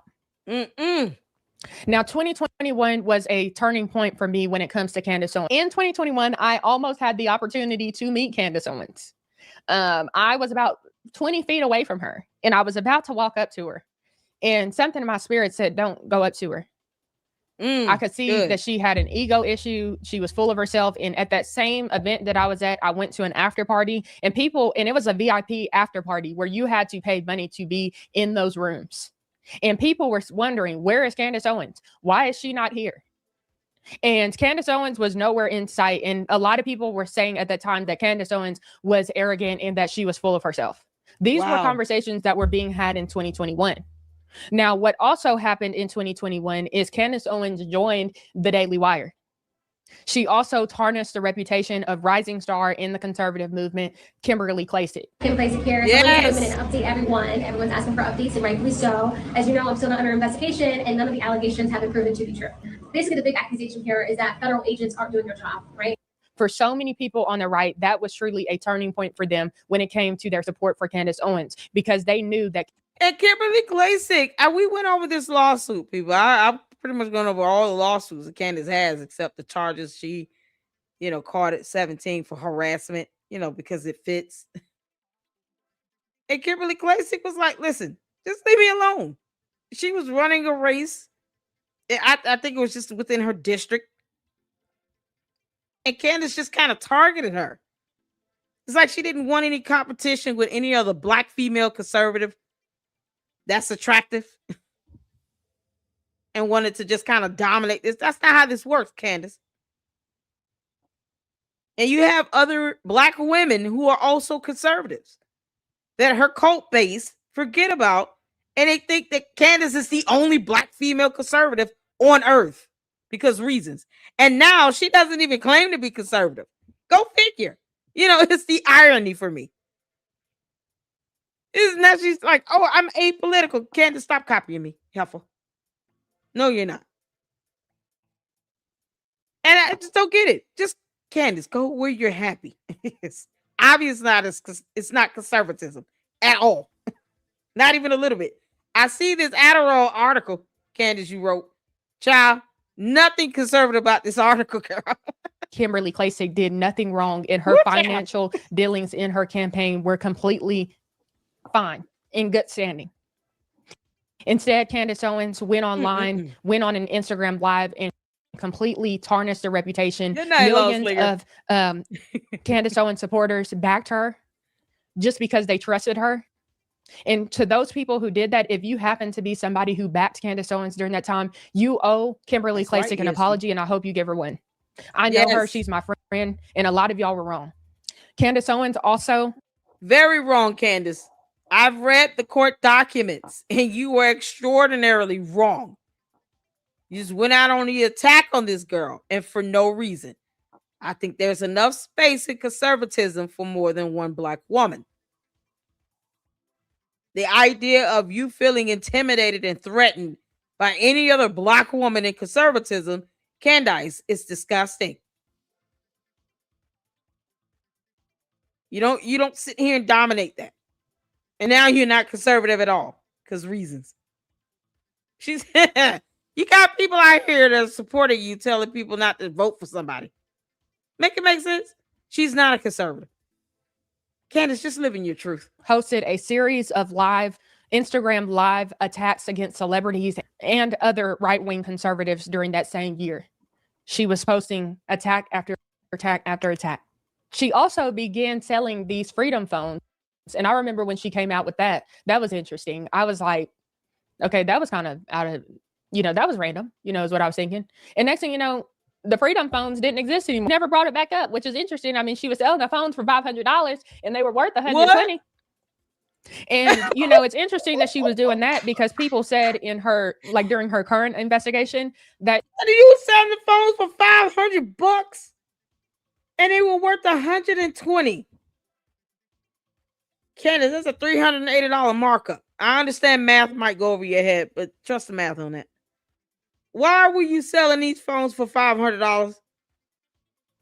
You robbing people blind. Oh, it's interesting that she was doing that because people said in her, like during her current investigation, that she keeps bringing stuff up and then after it falls apart, she never even addresses it. She takes no accountability. None. And so it's interesting when I look back in her history and I'm like, well, I'm seeing, that's a pattern. In 2022, Candace Owens founded a startup called GloryPie. And this was a banking startup. The company shut down within months. So I really don't know the update on that. And then in 2023, Blexic ended up merging with Turning Point USA. Let's take a quick look at what Joel Patrick has to say about his involvement in Candace Owens's Blexic. Apparently, she owes him money to this day. This is extremely angry and vindictive as a person. I know this from personal experiences with her. Candace also owes me money, speaking of which. She owes me reimbursement for when I brought Brandon Tatum and several other people to Blexit. They were supposed to pay for my hotel. They promised me they would pay for my hotel. They did not pay for my hotel. And you're like, well, what do you care? You got money now. That's fine. I didn't have money then. Would have been nice, though. I made posts. No, it's the principle of the situation, Candace. Pay him what you owe him. You gonna pay me what you owe me, Sienna. Candace, pay him what you owe him. It's about principle and integrity, is it not? How dare Candace Owens farmer not pay her debts of what she owes? Candace, Cadence, you owe this young man for his hotel fare. Pay him what you owe him. Give him the money. Don't make me get my Irish. Yeah, I got a mean Irish accent I can just pull in. For Blexit. I was in the founding meeting for Blexit. I was never recognized for my work on Blexit. But you know what? It is what it is. We're also going to just ignore the fact that Candace tried to poach donors from TPUSA to donate to Blexit, even though Blexit was objectively a failure since there was no measurable increase in black voters that could be tied directly to Blexit. And it was in direct competition with the president's actual Black Voices for Trump organization. In 2024, Candace Owens ramps up her anti-Semitic rhetoric. Candace, this is such a low blow for someone married to a lord. Yo, such a low blow. Married to a lord. Why are you acting so broke, Candace? I'm about to say Beetlejuice. Oh, ESG. Yo, that jacket is giving ESG Beetlejuice vibes. Just don't say it 3 times. She might appear.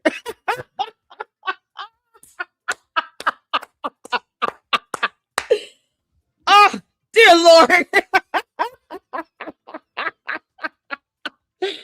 Oh, it's the Beetlejuice, Candace. It's the Beetlejuice.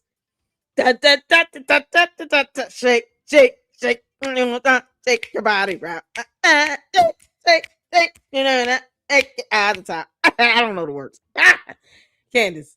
Oh, man. What are you doing? Candace is like, I'm trying not to blend in with the wall. It became very, very noticeable. And because of that, she was fired from the Daily Wire. Now, think about this. At the time, Candace Owens was receiving millions of dollars from Jewish people. Millions of dollars from people who she called Zionists, people who she say are evangelical Christians and people she doesn't really, like and all this stuff. Yeah, she was receiving millions of dollars from these people from all these years that you can see on the timeline. They gave her a hand up when she was broke and she was $150,000 in student loan debt, and she owed the apartment complex over $21,000. But all of a sudden, Candace Owens marries this Catholic millionaire who went against his parents. And I've learned a little bit about his history. His parents don't agree with what he's doing. George Farmer. Nope. He went against his parents. And now those two have teamed up and they've caused a whole lot of damage. Candace Owens no longer necessarily needs the money from the people that lifted her up. Now she's using that same money to tear those people down.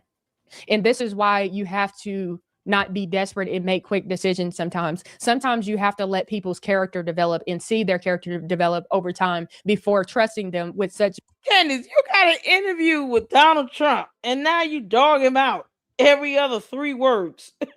Can't make this up. Why are you dogging him out? You got an interview with him. He was able to call you, tell you to knock it off with the Macrons, and then you dogged him out. Make it make sense? You know who she doesn't go after? Melania Trump. Candace has never gone after Melania Trump. Has she even mentioned Melania Trump? Does she even acknowledge Melania Trump exists? She's never gone after the first lady. Not Melania Trump. That ain't how that happens, huh? It further has people believe, Candace, that you're not serious in anything you're saying and doing. It's all a PR stunt for you. Because I know you're doing this for a show, Candace. I have no problem calling you the demon that you are. You go after you just go after specific people, I think. I don't get it. How do you fake being a conservative? Forget the Bible. It exists, I guess, huh? Child, look. Ooh, Candace. You mess with a widow. That's not gonna fare well for you, girl. Big responsibilities.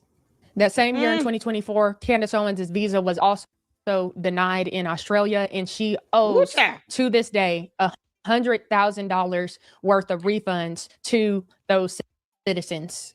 She blames the promoter, and she said it's all on them. In 2025, Candace Owens published a 7-hour documentary into Emmanuel Macron's wife, alleging that she is secretly a man. Oh, this was Candace, her big don't make me thing pull up Jermaine Stewart after leaving the Daily Wire. And she was asked to stop doing that. Instead of stopping, Candace Owens persisted. And she claims that President Trump told her, hey, you should probably pull back on this.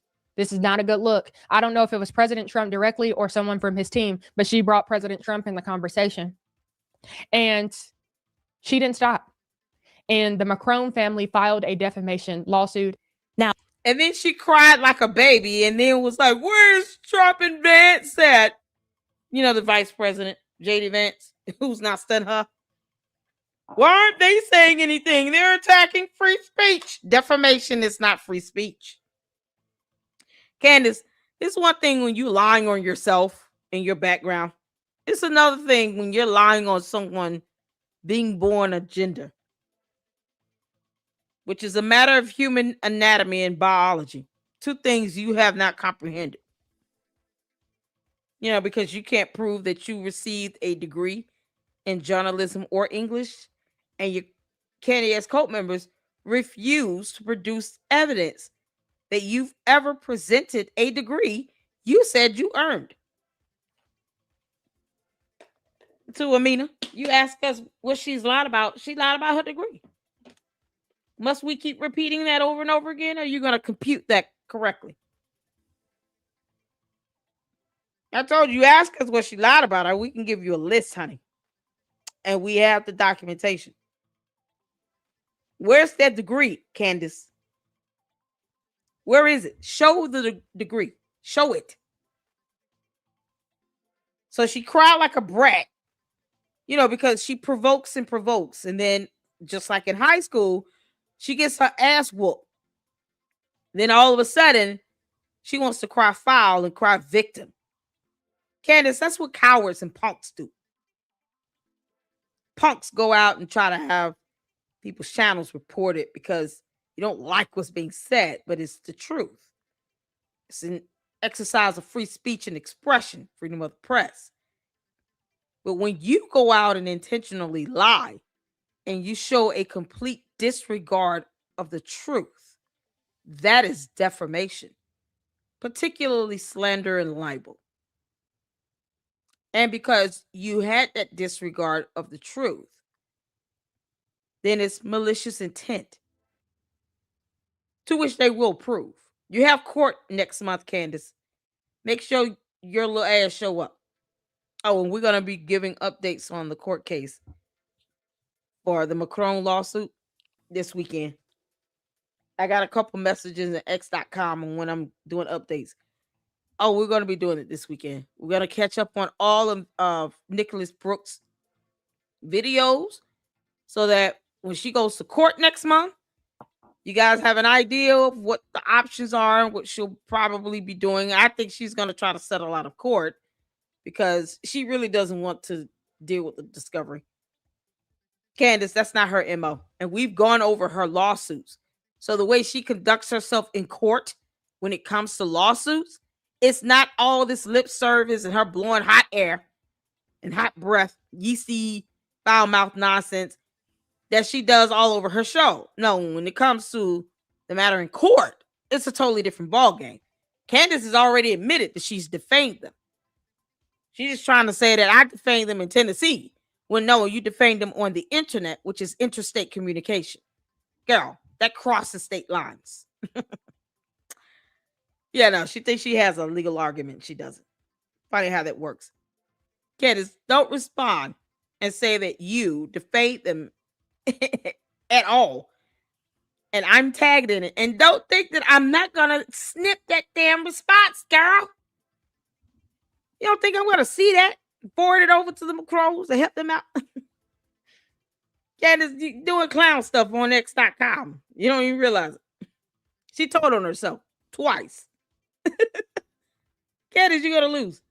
Stop crying about it. Just go to court. You got court next month, Candace. Don't wear the Beetlejuice suit. It's not going to be cute. Oh, if you are, in fact, currently at this moment, the first man of France, that would be Brigitte Macron.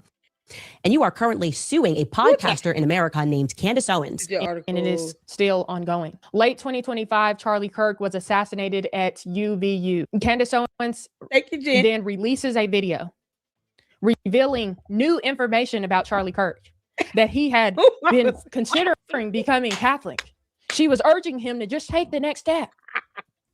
Candace, babe, it's giving that's side funny. chick because these tributes to Charlie Kirk are getting real personal. Yep. Who does that when someone with a prominent presence passes away? You then release information like this when you know his faith was most important to him? At that very same time, there was an evangelical revival happening around this country. People were buying Bibles like never before. And Candace Owens saw this moment as a moment to hijack the legacy of Charlie Kirk and push what she cared about, which was Catholicism and her hate for Israel. In her early part of her investigation, Benjamin Netanyahu eventually released a letter that Charlie Kirk had sent him. In this letter, Candace Owens said that this letter was going to be a big deal, and it was going to show that Israel was the reason why Charlie Kirk is not here, that Israel had something to do with it. Somebody has fabricated a monstrous big lie that Israel had something to do with Charlie Kirk's horrific murder. This is insane. It is false. It is outrageous. Charlie Kirk was a giant, a once-in-a-century talent who defended freedom, defended America, defended our common Judeo-Christian civilization. Charlie loved Israel. He loved the Jewish people. He told me so in a letter that he sent me just a few months ago.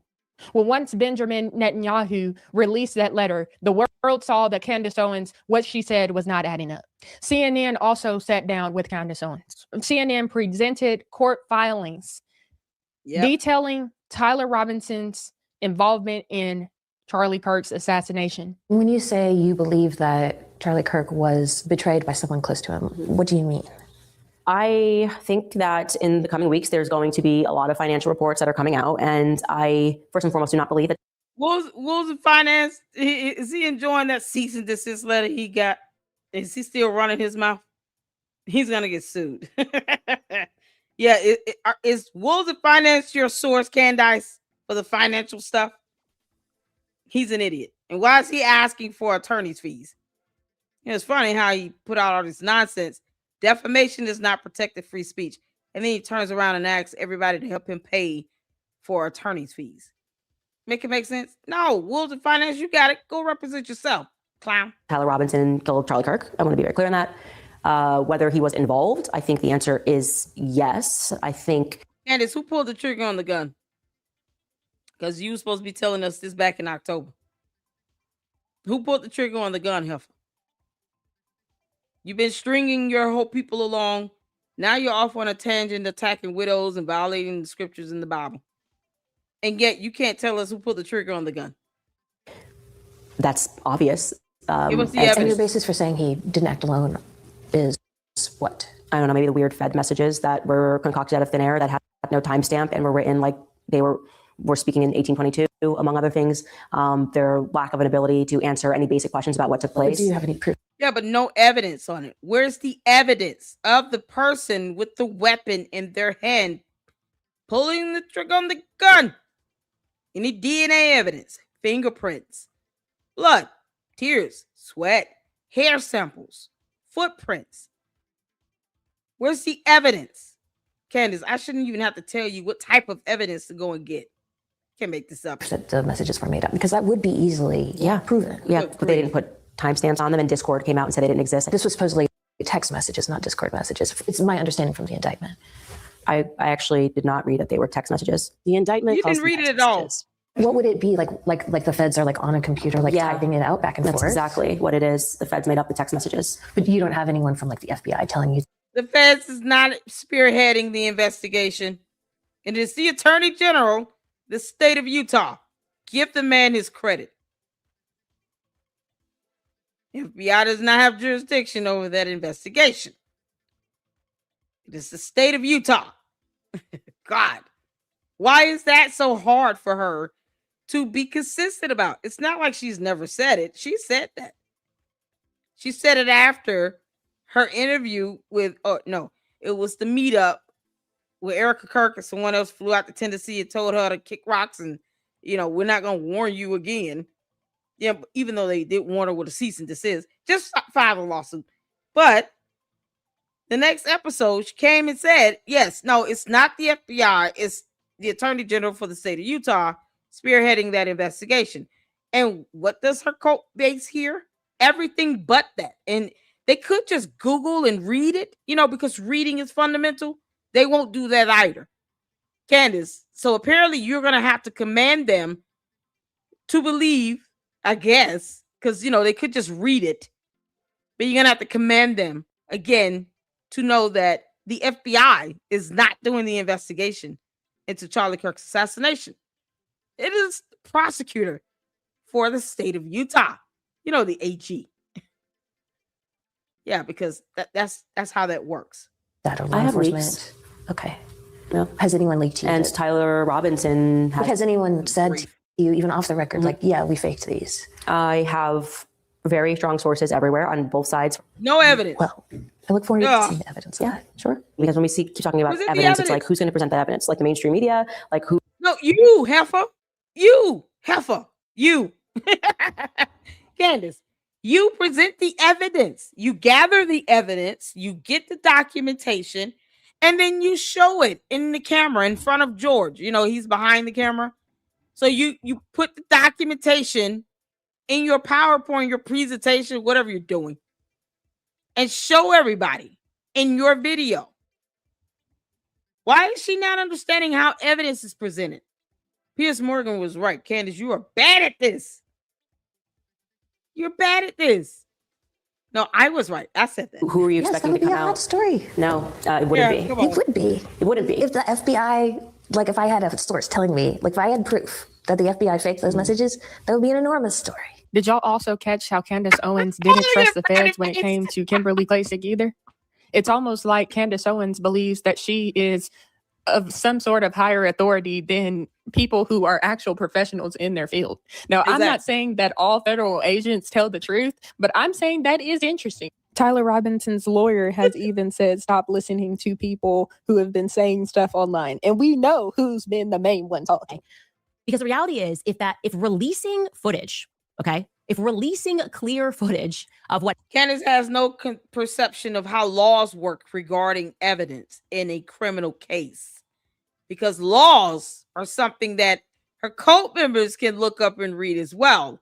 Reading is not fundamental to these people. They don't read.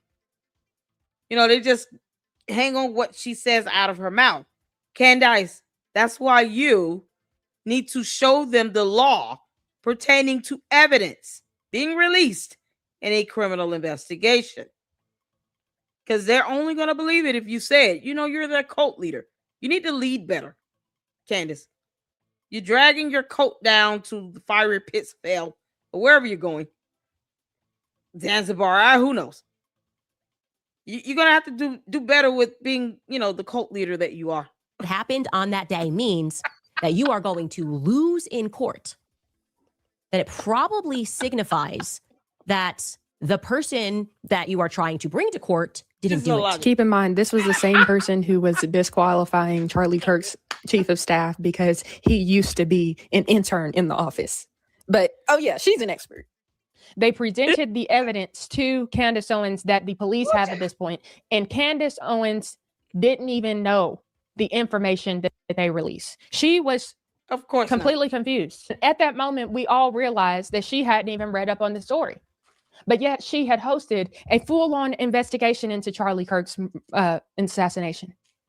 Next thing you know, she comes out with Fort Huachuca claims, and Erika Kirk was at this military base, right? And all this stuff was happening, and all of that fell apart. And even Candace Owens' biggest supporter, her number one supporter on X, came out and said he can no longer support Candace Owens because of what she said about that Fort Huachuca claims.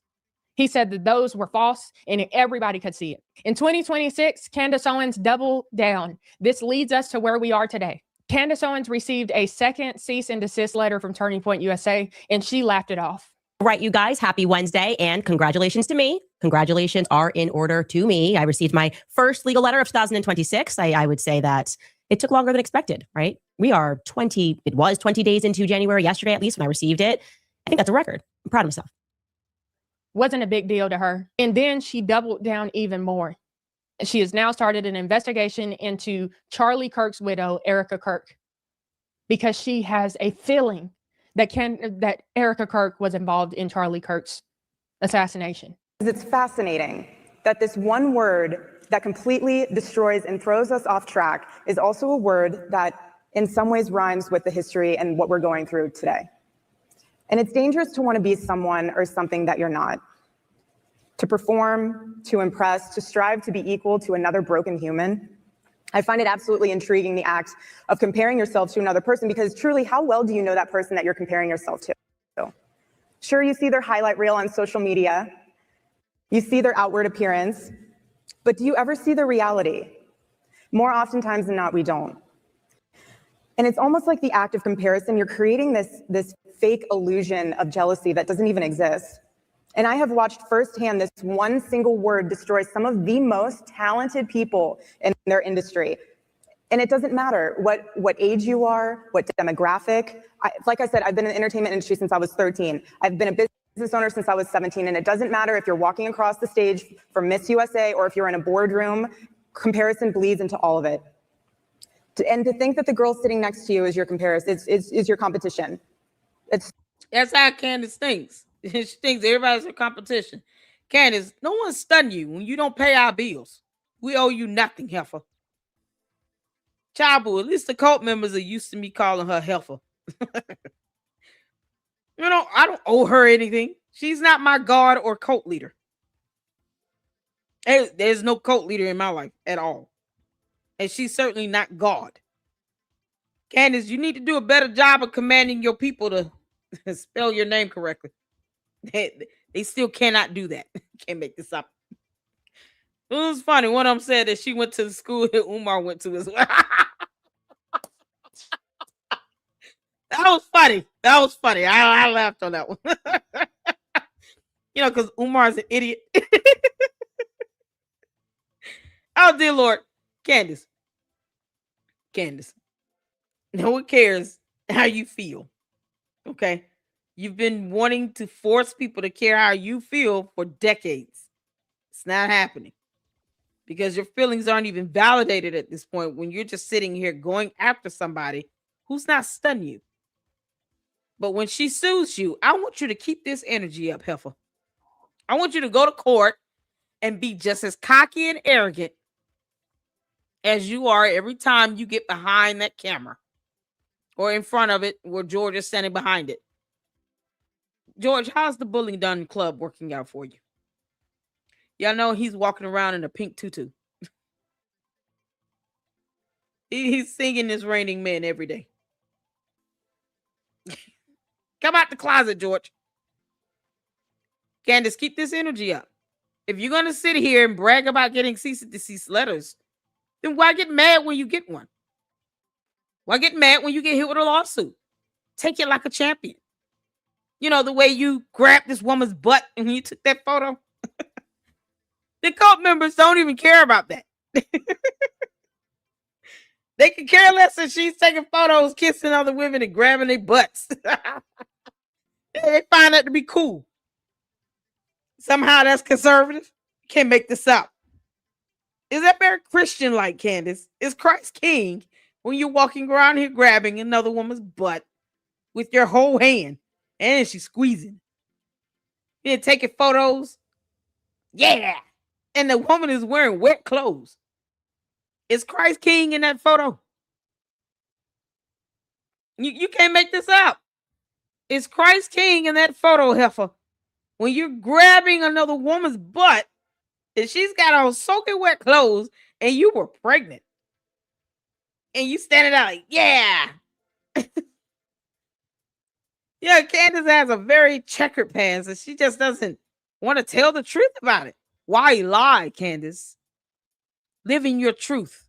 Come on out and be the pumpkin that you are. That yeasty infected pumpkin. Come on, girl. Tell George to come out the closet. We know he prefers Andrew Tate. You can't make this up. So unhealthy. Your DNA sequence was not a mistake at all. And comparison is a double-edged sword. There's no winning. Either it makes you feel absolutely superior because you're putting someone else down, or it makes you totally inferior because you're putting someone else down.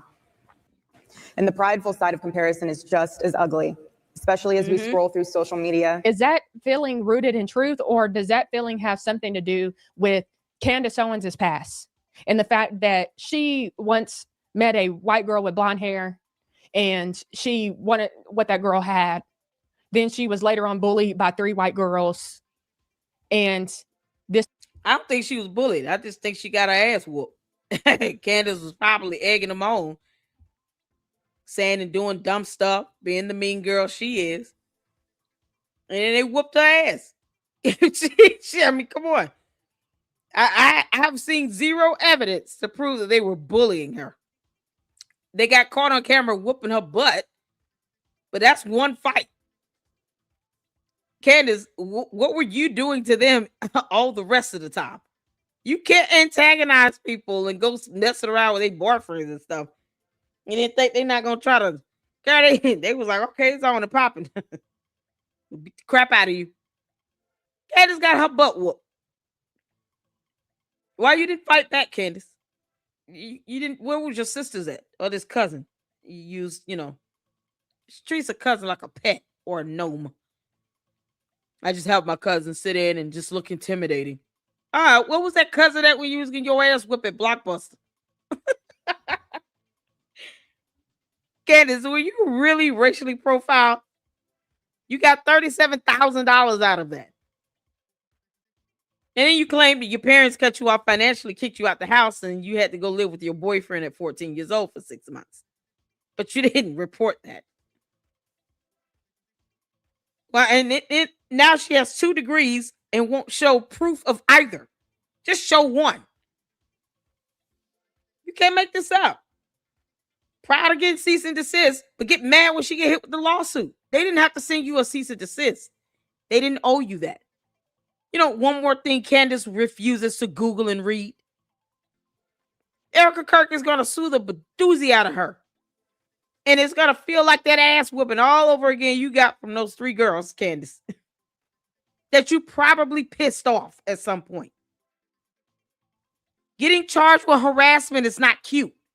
And you being a fast tail and you bragging about it by saying, I lived with my boyfriend for 6 months at 14 years old. It's disturbing.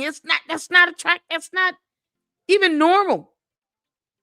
I'm sitting here like, where are your parents at? They would have gone to jail. What are you talking about? But yet no one can corroborate that. No documentation, no evidence. This is the extent to which Candace is willing to lie about her own past. So I have no reason to believe that she did nothing to antagonize either of these girls that beat the crap out of her at Blockbuster. I'm not condoning violence at all. But Candace, you can't go out and harass people and bully people and think that it's not going to backfire on you. Because see, back then, their way of defending themselves against you and your nonsense was to whoop your butt a little bit. In the real world, you get hit with lawsuits. You already got one coming from a president of a totally different country. And you're going to have one coming in from Erika Kirk and TPUSA. And they need to add George to it as a co-defendant because he was complicit and he let this happen. Let his ass get hit in the pockets a little bit. He'll feel it. George, no one told you to stay silent about this. You could tell your wife, go make me a sandwich. Me and Andrew. Make it turkey. You could tell her that. She's writing books about that and all. Candace is not submissive by a least bit. In the least bit. Not a submissive bone in her body. And yet, you get mad when someone sues your ass. No, you got it coming, Candace. Started to take a hold of her. She felt powerless in those moments. And next thing you know, she becomes a bully herself, full-on bully herself, which I think when she was in high school, she was probably doing some bullying too. But the other people had escalated it too much. And she felt alone because I didn't hear in those claims that she had anybody on her side. It was always the other people had multiple other people on their side. It was 3 girls. It was 4 guys. It was, so she felt powerless. So is messing it with a that whole her lot. claims are rooted in truth, or is this her opportunity to get revenge against her past?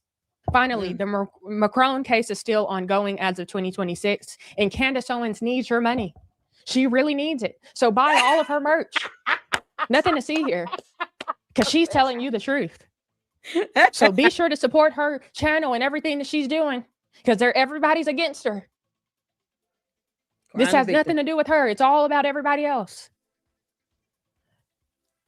I hope that this timeline gives you a better understanding of the human Candace Owens is. As I look back on my investigation, the reality of the situation is that both Candace Owens and Erika Kirk are only human. They are a part of a political machine. And when it comes to politics, I have learned that there are a lot of power-hungry people. I don't know Candace Owens personally. I also don't know Erika Kirk personally. I've met her a handful of times. But what I do know is I personally don't believe Erika Kirk deserves the negative publicity that she is getting just because people think that she's weird. When we really think about it, all of us could be considered weird by someone. That doesn't necessarily mean that that person has done something wrong. Asking questions is important, but once those questions turn into defamation of character, that's when it's no longer okay. Exactly. Now, as I stated, I don't know either one of these ladies, but God does. And I know that he cares about the widows and the orphans. There could be things that come out about both of them because human beings are flawed. They're sinful and they are in need of a savior. While Candace Owens is spending countless hours investigating the widow of Charlie Kirk, defaming people, insinuating that his team had something to do with his murder, it's important you understand the human she is and the history and the footsteps that she's walked in. Candace experienced a lot of brokenness as a child.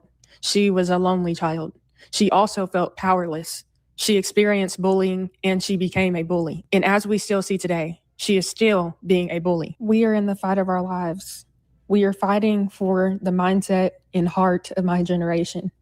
And this woman told my generation to champion conservative values. And then she flipped. This is my why. This is why it was important to me to show you the human she is. I hope this timeline gives you a better understanding of Candace Owens Farmer and the human she is. Now, some of you may ask me and have already asked me, am I getting paid? Did somebody pay me for this? Girl, listen, I'm waiting on Candace cult members to give me the $7,000 at this point. Because Israel is taking too long, I guess. Who knows? Why don't they just pay us the money? Go figure. Then come on, Candy ass cult members. Y'all give us the money. Just give us the $7,000. Candace, your cult members want me to get $7,000. I already told you it's going to be per hour, heifer. I'm going to start invoicing her for real. I'm going to get a really good letterhead. And then I'm going to send Candace an invoice. On behalf of the cult members of yours that want me to get this $7,000, here you go. Pay to the order of my Cash App. You can't make this up. They want me to get paid so bad. Pay me the money. Shoot. That's not an insult. $7,000, that's cheap to me. Add another zero to that, make it $70,000. Why does it have to be $7,000? That's so cheap. Y'all see what we got to go through? We got to go through all these dumb bots. Sit here and read the Candy Cult members' comments and all this nonsense. Look at the headache we got to go through.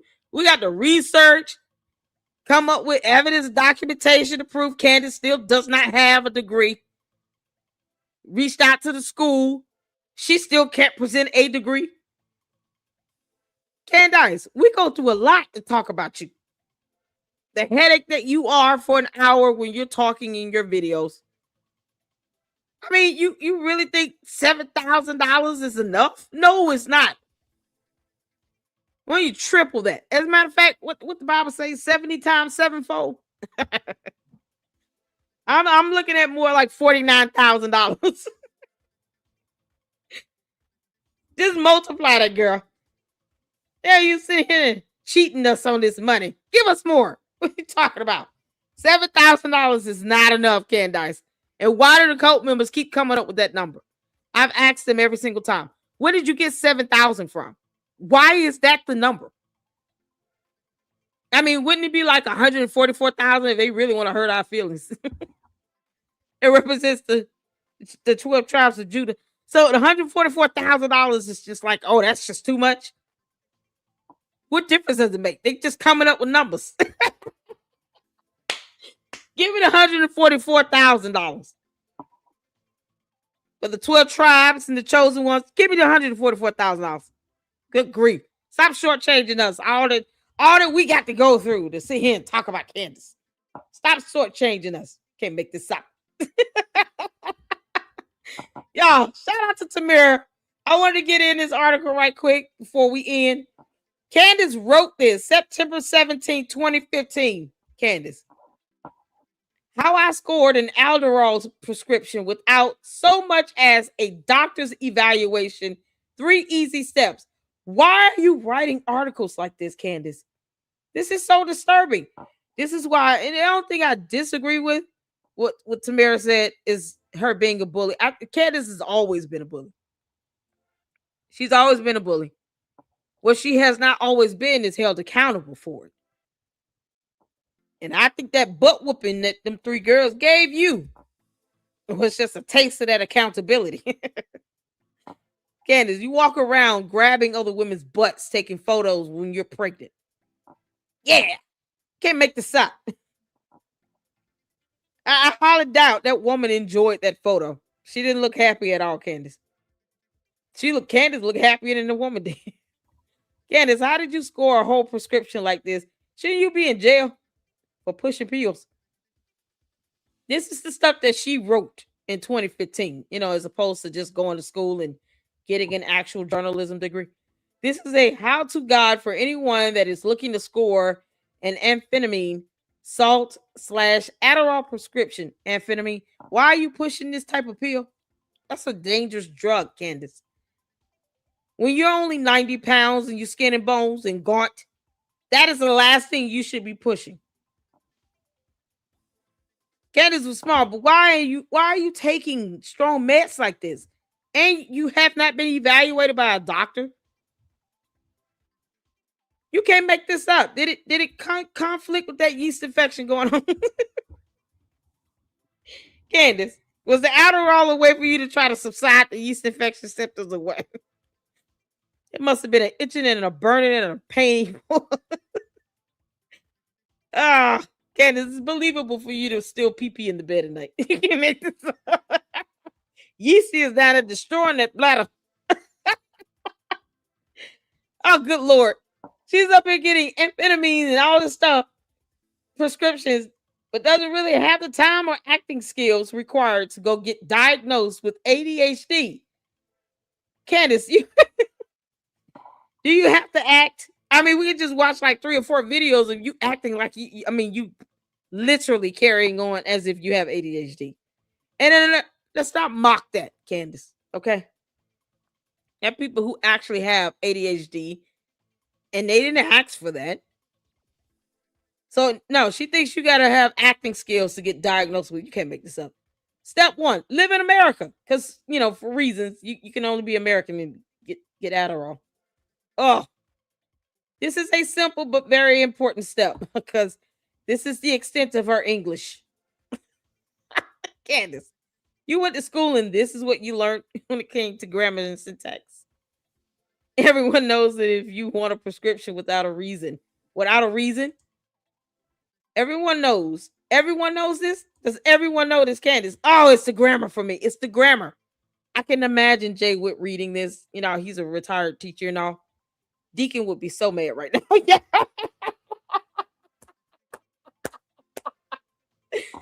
Oh, man. Jay Witt would be so pissed. He would be like, oh, it's the grammar. The grammar.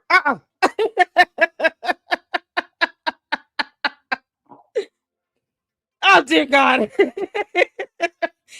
Everyone knows, because everyone on Earth, including aliens, I guess, Candace, get off our planet, knows that if you want a prescription without a reason, but just you want a prescription without an evaluation, So evaluation is reason. Are we equate that term to be the same, one and the same? Oh God, it's the grammar syntax. Your chances will immediately optimize. Your chances will. Oh my God, Candace, I can't even read this. I feel like I'm gonna lose brain cells reading this, Candace. It's so stupid. The margins should increase by approximately 92%. Where did you get that? She got a whole stat in here, and what is this validated by, Candace? The margins? What margins? Y'all, this is they said she's so intelligent. And yet they don't read themselves. Because if they did, they would read this and be like, nope. We understand what Lady Luck Cloak was saying. This is where this is this is not worth that $7,000 they keep trying to force me to take, even though it should be more. Now you all see why I said pay me more money. Why does it have to be $7 grand? Give me $49K. Candy, you owe me a lot of money. This article is about to get dumb. Brace yourself. So there's a stat in here on margins. God knows what data, scientific information she's reading. Who knows? She just came up with some. If you just live in the U.S., if you live in the U.S., Candace, it's certain words you just don't even need in here. Just is one of them. Step 2, consider deeply why. Consider deeply. Oh, God. Consider deeply why you want. Good grief. Where's her cousin at? Somebody should have stopped her from writing this article. Candace, somebody should have stopped you from writing. God had to be laughing on the throne at this. Even Jesus said, this heifer. Step 2, y'all. Here it is. Consider not dropping out of college and obtaining a degree in English if that is what you're majoring in. Please stay on course. Candace, go back to school. Consider deeply why you want this prescription, because reasons. As many of you know, this medication can be highly addictive. If you're going to take this sort of risk, please be responsible and at the very least, have a legitimate reason as to why you need it. For me, it was because I had 3 thesis papers to write in college that were due in the same week. Outrageous. And wait for it. My dash. The dash. Candace, why is this dash? My favorite fraternity ever. What? Oh my God. My favorite fraternity ever was throwing a party that weekend. So obviously I could manage both. Yeah, because this whole run-on sentence. Good Lord. Candace, it's the run-on sentence. You couldn't break this down into 2 sentences? This is what the cult members are sitting here getting in every day. When they hear her speak, she writes as she talks. Still stupid. Candace, I haven't going in on you for a while. I mean, and I'm just talking about completely ethering you. I haven't done that. I have not ethered. Candace Cadence, Karen. Amber Rose Owens Farmer. Yet. Doesn't mean you don't have it coming. I just haven't ethered you yet. Oh, this dumb alien. Candace. Oh, Lord. He didn't have an editor-in-chief or anything. I was in irrefutable need. Oh, my God, y'all. Here it is. Oh, the zenith of the stupidity. I was in irrefutable need of something. Oh, Jesus. Y'all see this? Do you all see this? Oh, my God. I was in irrefutable need of something that would speed my performance up. Oh, it's the Candace. I'm getting a headache. Her co-members say that she's smart and intelligent. Every time they say that, I'm going to reference this article. and make the candy ass cult members do something that they don't normally do, that would pain them to do. Read.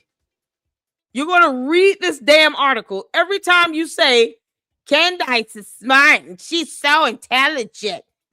She's our Lord and Savior. She does no wrong. Prove her wrong. What? This article is just all wrong. Candace, if you're going to assimilate amongst humanity, you got to learn our language. Who in the world approved this article to be posted anywhere on the internet? I was in irrefutable need of something that would speed my performance up. Not speed up my performance, because grammatically it would be better. Step 3, just ask for it, comma, man.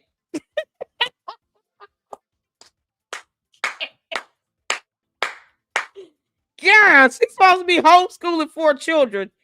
I am so concerned about those kids. Candace, please tell me you have a nanny or a sitter or somebody that's actually doing all of the homeschooling, because you should definitely steer clear of English. Like anything ELA, language arts, reading, comprehension, writing, creative expressions. Stay out of it and let the teacher do it. Go get them a tutor. God. So I waddled, she waddled, because waddled, into a random doctor's office and saw the nurse lady. The nurse dash lady. Candace, is that how we describe them? Nurse lady? Would there be a difference? So if it was a nurse man, would I see nurse dude? Candace, I'm butchering this article. I just want you to know that because you're an idiot. Nurse dash lady. Nurse lady.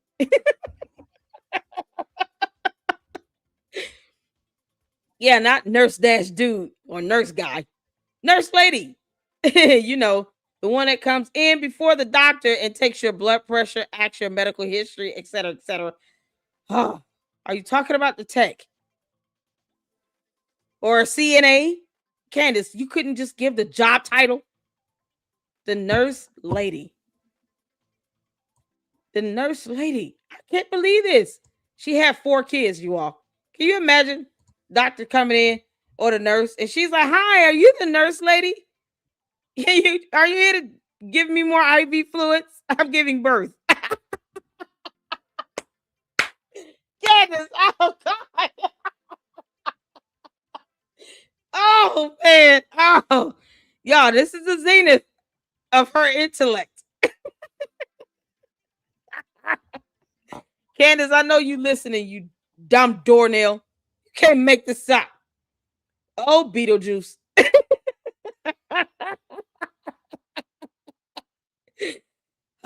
And she was all like,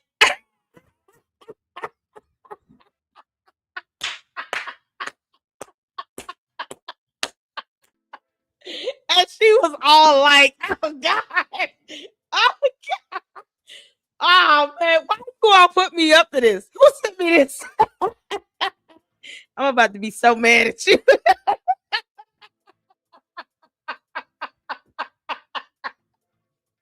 Oh, did y'all see this to Jay Witt? Oh, his response will be epic. You can't make this up, y'all. This is so crazy. Candace, you're a moron. She called IV fluids vein water. Oh,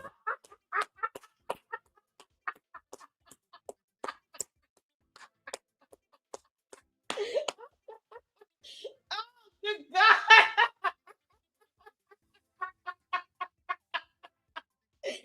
Oh, my stomach hurt. Candace, how's that vein water? Oh man. IV fluids is vein water.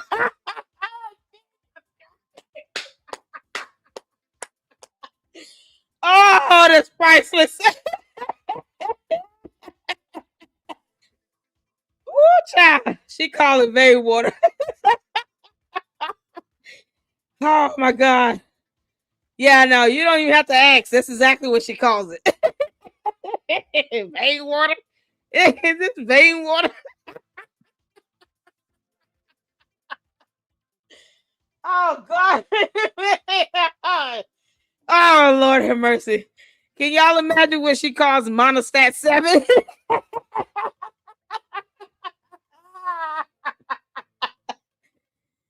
Oh. Y'all get creative and tell me what you think she calls monostat 7. And Candace, that's why you still stuck with that yeast infection. The terms are not translating in your mind well.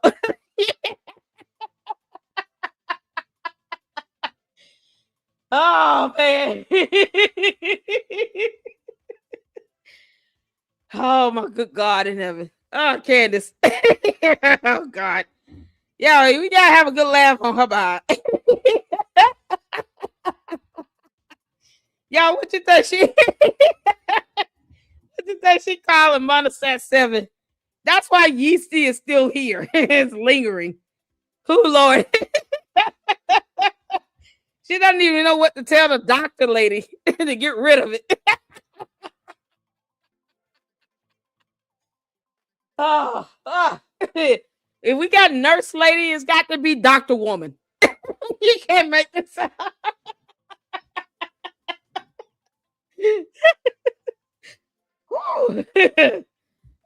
Good grief. Candace, what do you call a surgeon? Knifey man. It's knifey man.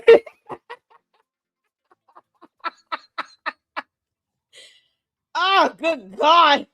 Who knew reading could be so much fun? Candace. Come get your soul glow.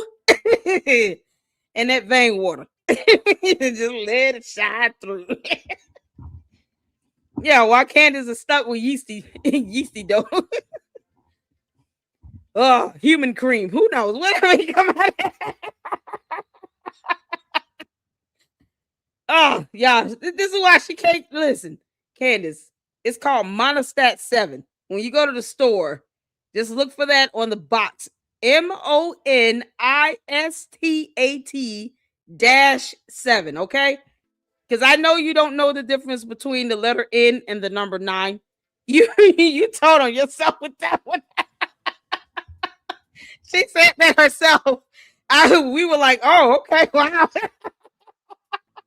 That's probably the one fact she's ever told. Like, the one truth. Hey, to the candy ass cult members, we're giving you one. Candace told the truth. She does not know the difference between the letter N and the number 9. There you go. See, we can see common ground on this. Oh, God. And she was all like, why are you here? Not why are you here? Never mind that. Why are you here? Question mark. And then, more of a run-on sentence. And I was like, I just need to refill my prescriptions, ma'am. Is that how you spell ma'am, Candace? M-A-M? Really? Not ma'am? M-A''A''M? No. Maybe that's not how she spells it on her home planet. Okay. All right. So, because Candace is an alien, we have to let her get away with this. And then more run-on sentence because it's not ending. This is all one sentence, by the way. Yeah, this is one sentence. So I waddled into a random doctor's office and saw the nurse stash lady, and this is in parentheses, the one that comes in before the doctor takes your blood pressure, asks your medical history, etc., etc. And she was like, and we're still going with this run-on sentence, and was all like, why are you here? And I was like, I just need to refill my prescriptions, Mom. And then she looked me firmly in the eyes, imploring, which ones? Not inquiring, imploring, because people look you in the eyes and they're imploring things. They're not inquiring. They're going to implore. Candace, imploring? So you just didn't bother to look up any word in your entire life, is what I'm going to assume. It's called a dictionary, Candace. That might be complex for her. Now, Candace, everything's online. So you can go on dictionary.com and then you can look up the definition of the word imploring and then look up the definition of the word inquiring. And then you can see the difference because those words have two different definitions. So the nurse lady looked her firmly in the eyes, imploring, comma, because we're still in the same run-on sentence. Which ones? And I was quick on my feet with an Nasonex, Advair, true, brief pause, and then Adderall. Lies. Okay. We finally reached the end of this full run-on sentence right here. Here it is. And her cult members say that she's so smart and intelligent. Girl, Candace, I'm going to charge you $7,000 just to read this one long run-on sentence by itself. God, I'm sending you an invoice, heifer. Oh, Candace, you're going to have to pay me all the money. You can't make this out. Can we sue Candace for pain and suffering? Candace, I'm going to be so tired. I'm going to bed. You can't make this up. And then there's more. Oh, God. Candace, why? This is one sentence. Y'all see that in blue? That is one full sentence. It's a whole run-on sentence. You can't make this up. Candace, I don't even want to. I'm going to send her a bill. Somebody tell her on x.com to look out for my invoice for reading this dumb article she wrote. Lies. It's funny, though. We've had a good time. All right. We've got the best joke of all tonight. Vein water. Oh, my God. So she said, Nasonex, Advair, true, brief pause, and then Adderall. Lies. Because somehow this is a whole word with exclamation in. Okay. Girl, she then asked me how many milligrams, and I was game time ready. Oh my God. She did ask me how many milligrams, and I was game time ready with a 20 milligrams instant release twice a day. What? You know what, Candace? If you get back on Xanax, I probably would not oppose that. I just, y'all, I'm going to show y'all. I got a source that told me that Candace is still taking stuff to calm the hell down. I'm going to show you a picture of the source. Okay. And when we get through, I'm going to show you all the source. You won't believe it. Oh, and I was game time ready with a 20 milligrams instant release twice a day. Because, crack is wick. She wrote it in my file. What file, Candace? You said you waddled into a random doctor's office. Here we go. I waddled into a random doctor's office. So how did you have a file all of a sudden? You mean your medical record? Okay. God. And then when the doctor, the one that comes in after the nurse, like no one knows this. Did y'all know that there was a thing called nurse lady and a thing called doctor man? Or who knows? Dr. McGruff. It could have been a dog for all Candace knows. Candace. So Dr. McGruff, woof woof, came in after the nurse lady. Because who knows what a doctor is? I told you all Candace is an alien. When you don't know like Candace, why do you not know the concept of a doctor? This alien is still trying to, assimilate to life here on Earth. Okay. Came in. She proceeded to listen to my lungs and then wrote me all of my refill prescriptions because how do you have a refill for Adderall when you've never had a original prescription filed to begin with? And how exactly did you pay for this, Candace? Oh, hopefully she'll tell us later. I then became addicted to taking Adderall every midterm and final season for the rest of my college career. which was like 3 years because she dropped out. And you know what? Candace, what did your thesis look like? God, this is just an article. Can you imagine her thesis papers? You have to be serious with those. Candace, if it read like Umar Johnson's dissertation for his damn I'm gonna laugh. I'm gonna find her thesis papers just so we can have a good time, because otherwise there's nothing to learn from it. No reply. You think you can track down one of her thesis papers? I'm in the mood.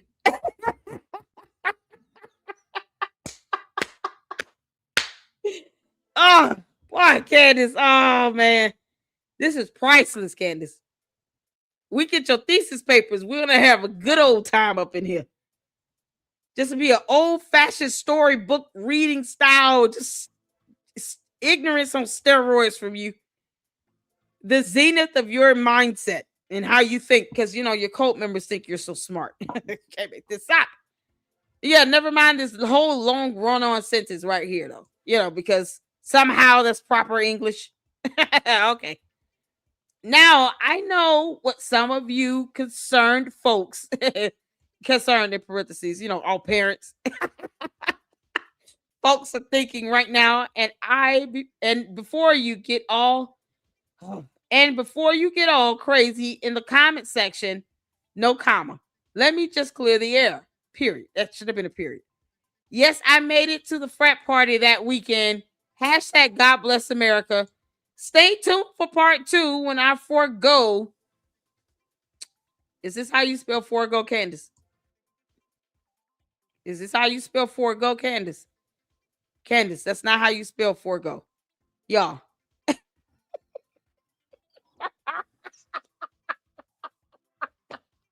Y'all got to send this. Oh, God. Please tell me Jay Witt read this. Did Jay Witt read this? You can't make this up. If he read this, listen, we can track down her English dissertation, please. I want it. I want her thesis papers. Hey, yes, how you doing, honey? I want Candace's thesis papers. Candace, I'm going to butcher that.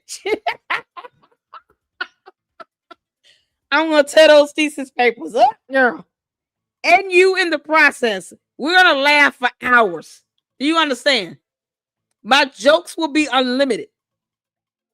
I'm telling you, I'm coming in with the English accent, and I'm going to do a mean Irish accent. I'm coming in with it all, Candace. I'm going to wear your ass out in those thesis papers. Will I get my hands on them? Oh, I'm having a whole live stream for that. I'm going to come on camera and read it all.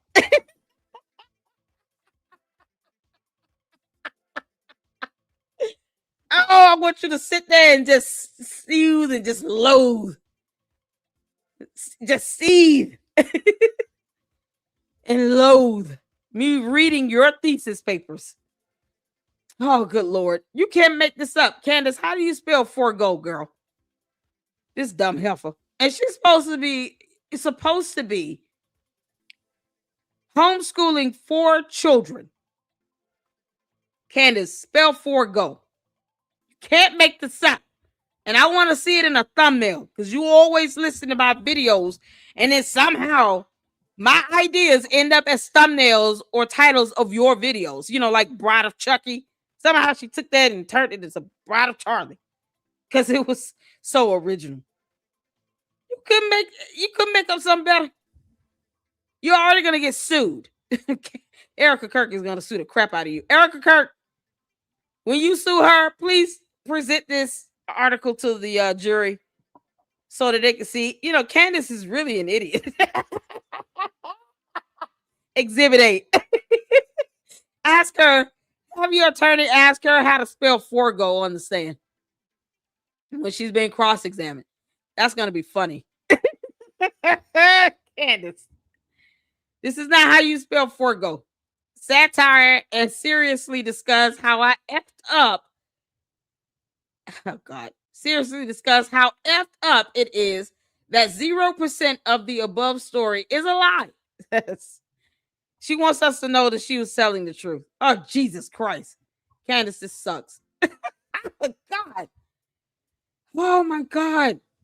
Candace, the run-on sentences, just the flat-out misspellings. I can't. My brain hurts. Y'all, this has been fun. I'm just, did y'all enjoy that? That was like a good bedtime story because I still got to go to bed. I did not plan on being 4 hours, but this was so much fun. Candace, thank you for, rightfully so, revealing how you're an idiot and who are just laughing at your expense. I hope you're off the Adderall and then you go and buy some Monostat 7. You might need the prescription strength. And yes, that vein juice can only be administered by the doctor, man. So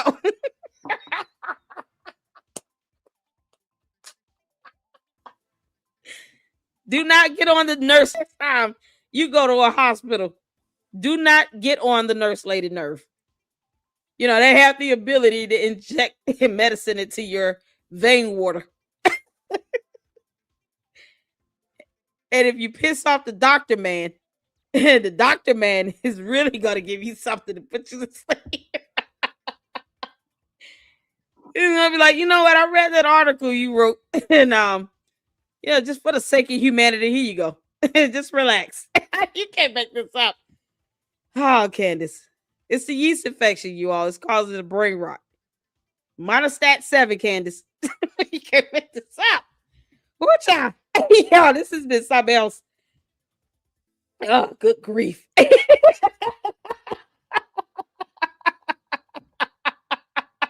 Did people pay to read this crap? I hope not. They all need to demand a refund. That's why I said, can we sue Candace for pain and suffering? Candace, my head hurts. And I have a migraine. I'm tired. And I'm hot. I've been laughing. Good grief. Oh, man, that was painful. Oh, I'm going to sue Candace. We're going to have to start a class action lawsuit, y'all. For all those who've been, even if you had a headache or chest pain or shortness of breath, you've experienced any of these symptoms, please call 1-800-SUE-CANDACE. 1-800, join this class action lawsuit, sue Candace. You can't make this up. Thank y'all so much for tuning in. Let's see, we got Melinda sent us a $5 super. Thank you so much. I did. We grabbed this article. Melinda, it's because I love you, girl. You better be glad I love you. Thank you for the $5 super. So Wolfie posted up from CO's blog page where she wrote this article here about the Adderall without the doctor's permission or prescription. So shout out to Melinda. Y'all, we had a good time. That was fun. If you want a headache, go listen to Candace. Exactly. Or read her article. You'll definitely walk away with a pulsing migraine. My migraine is pulsating. I want to thank all of you so much for the support and tuning in. Hit the like button on the way out. And we're going to go live tomorrow, you all. And yes, email me no reply so we can rectify what's happening here. Because I don't want to do anything to upset my supporters because you guys come first. All right. Thank you all. Thank you, mods, for holding it down. And until the next one, Lady Luck Club out. Deuces.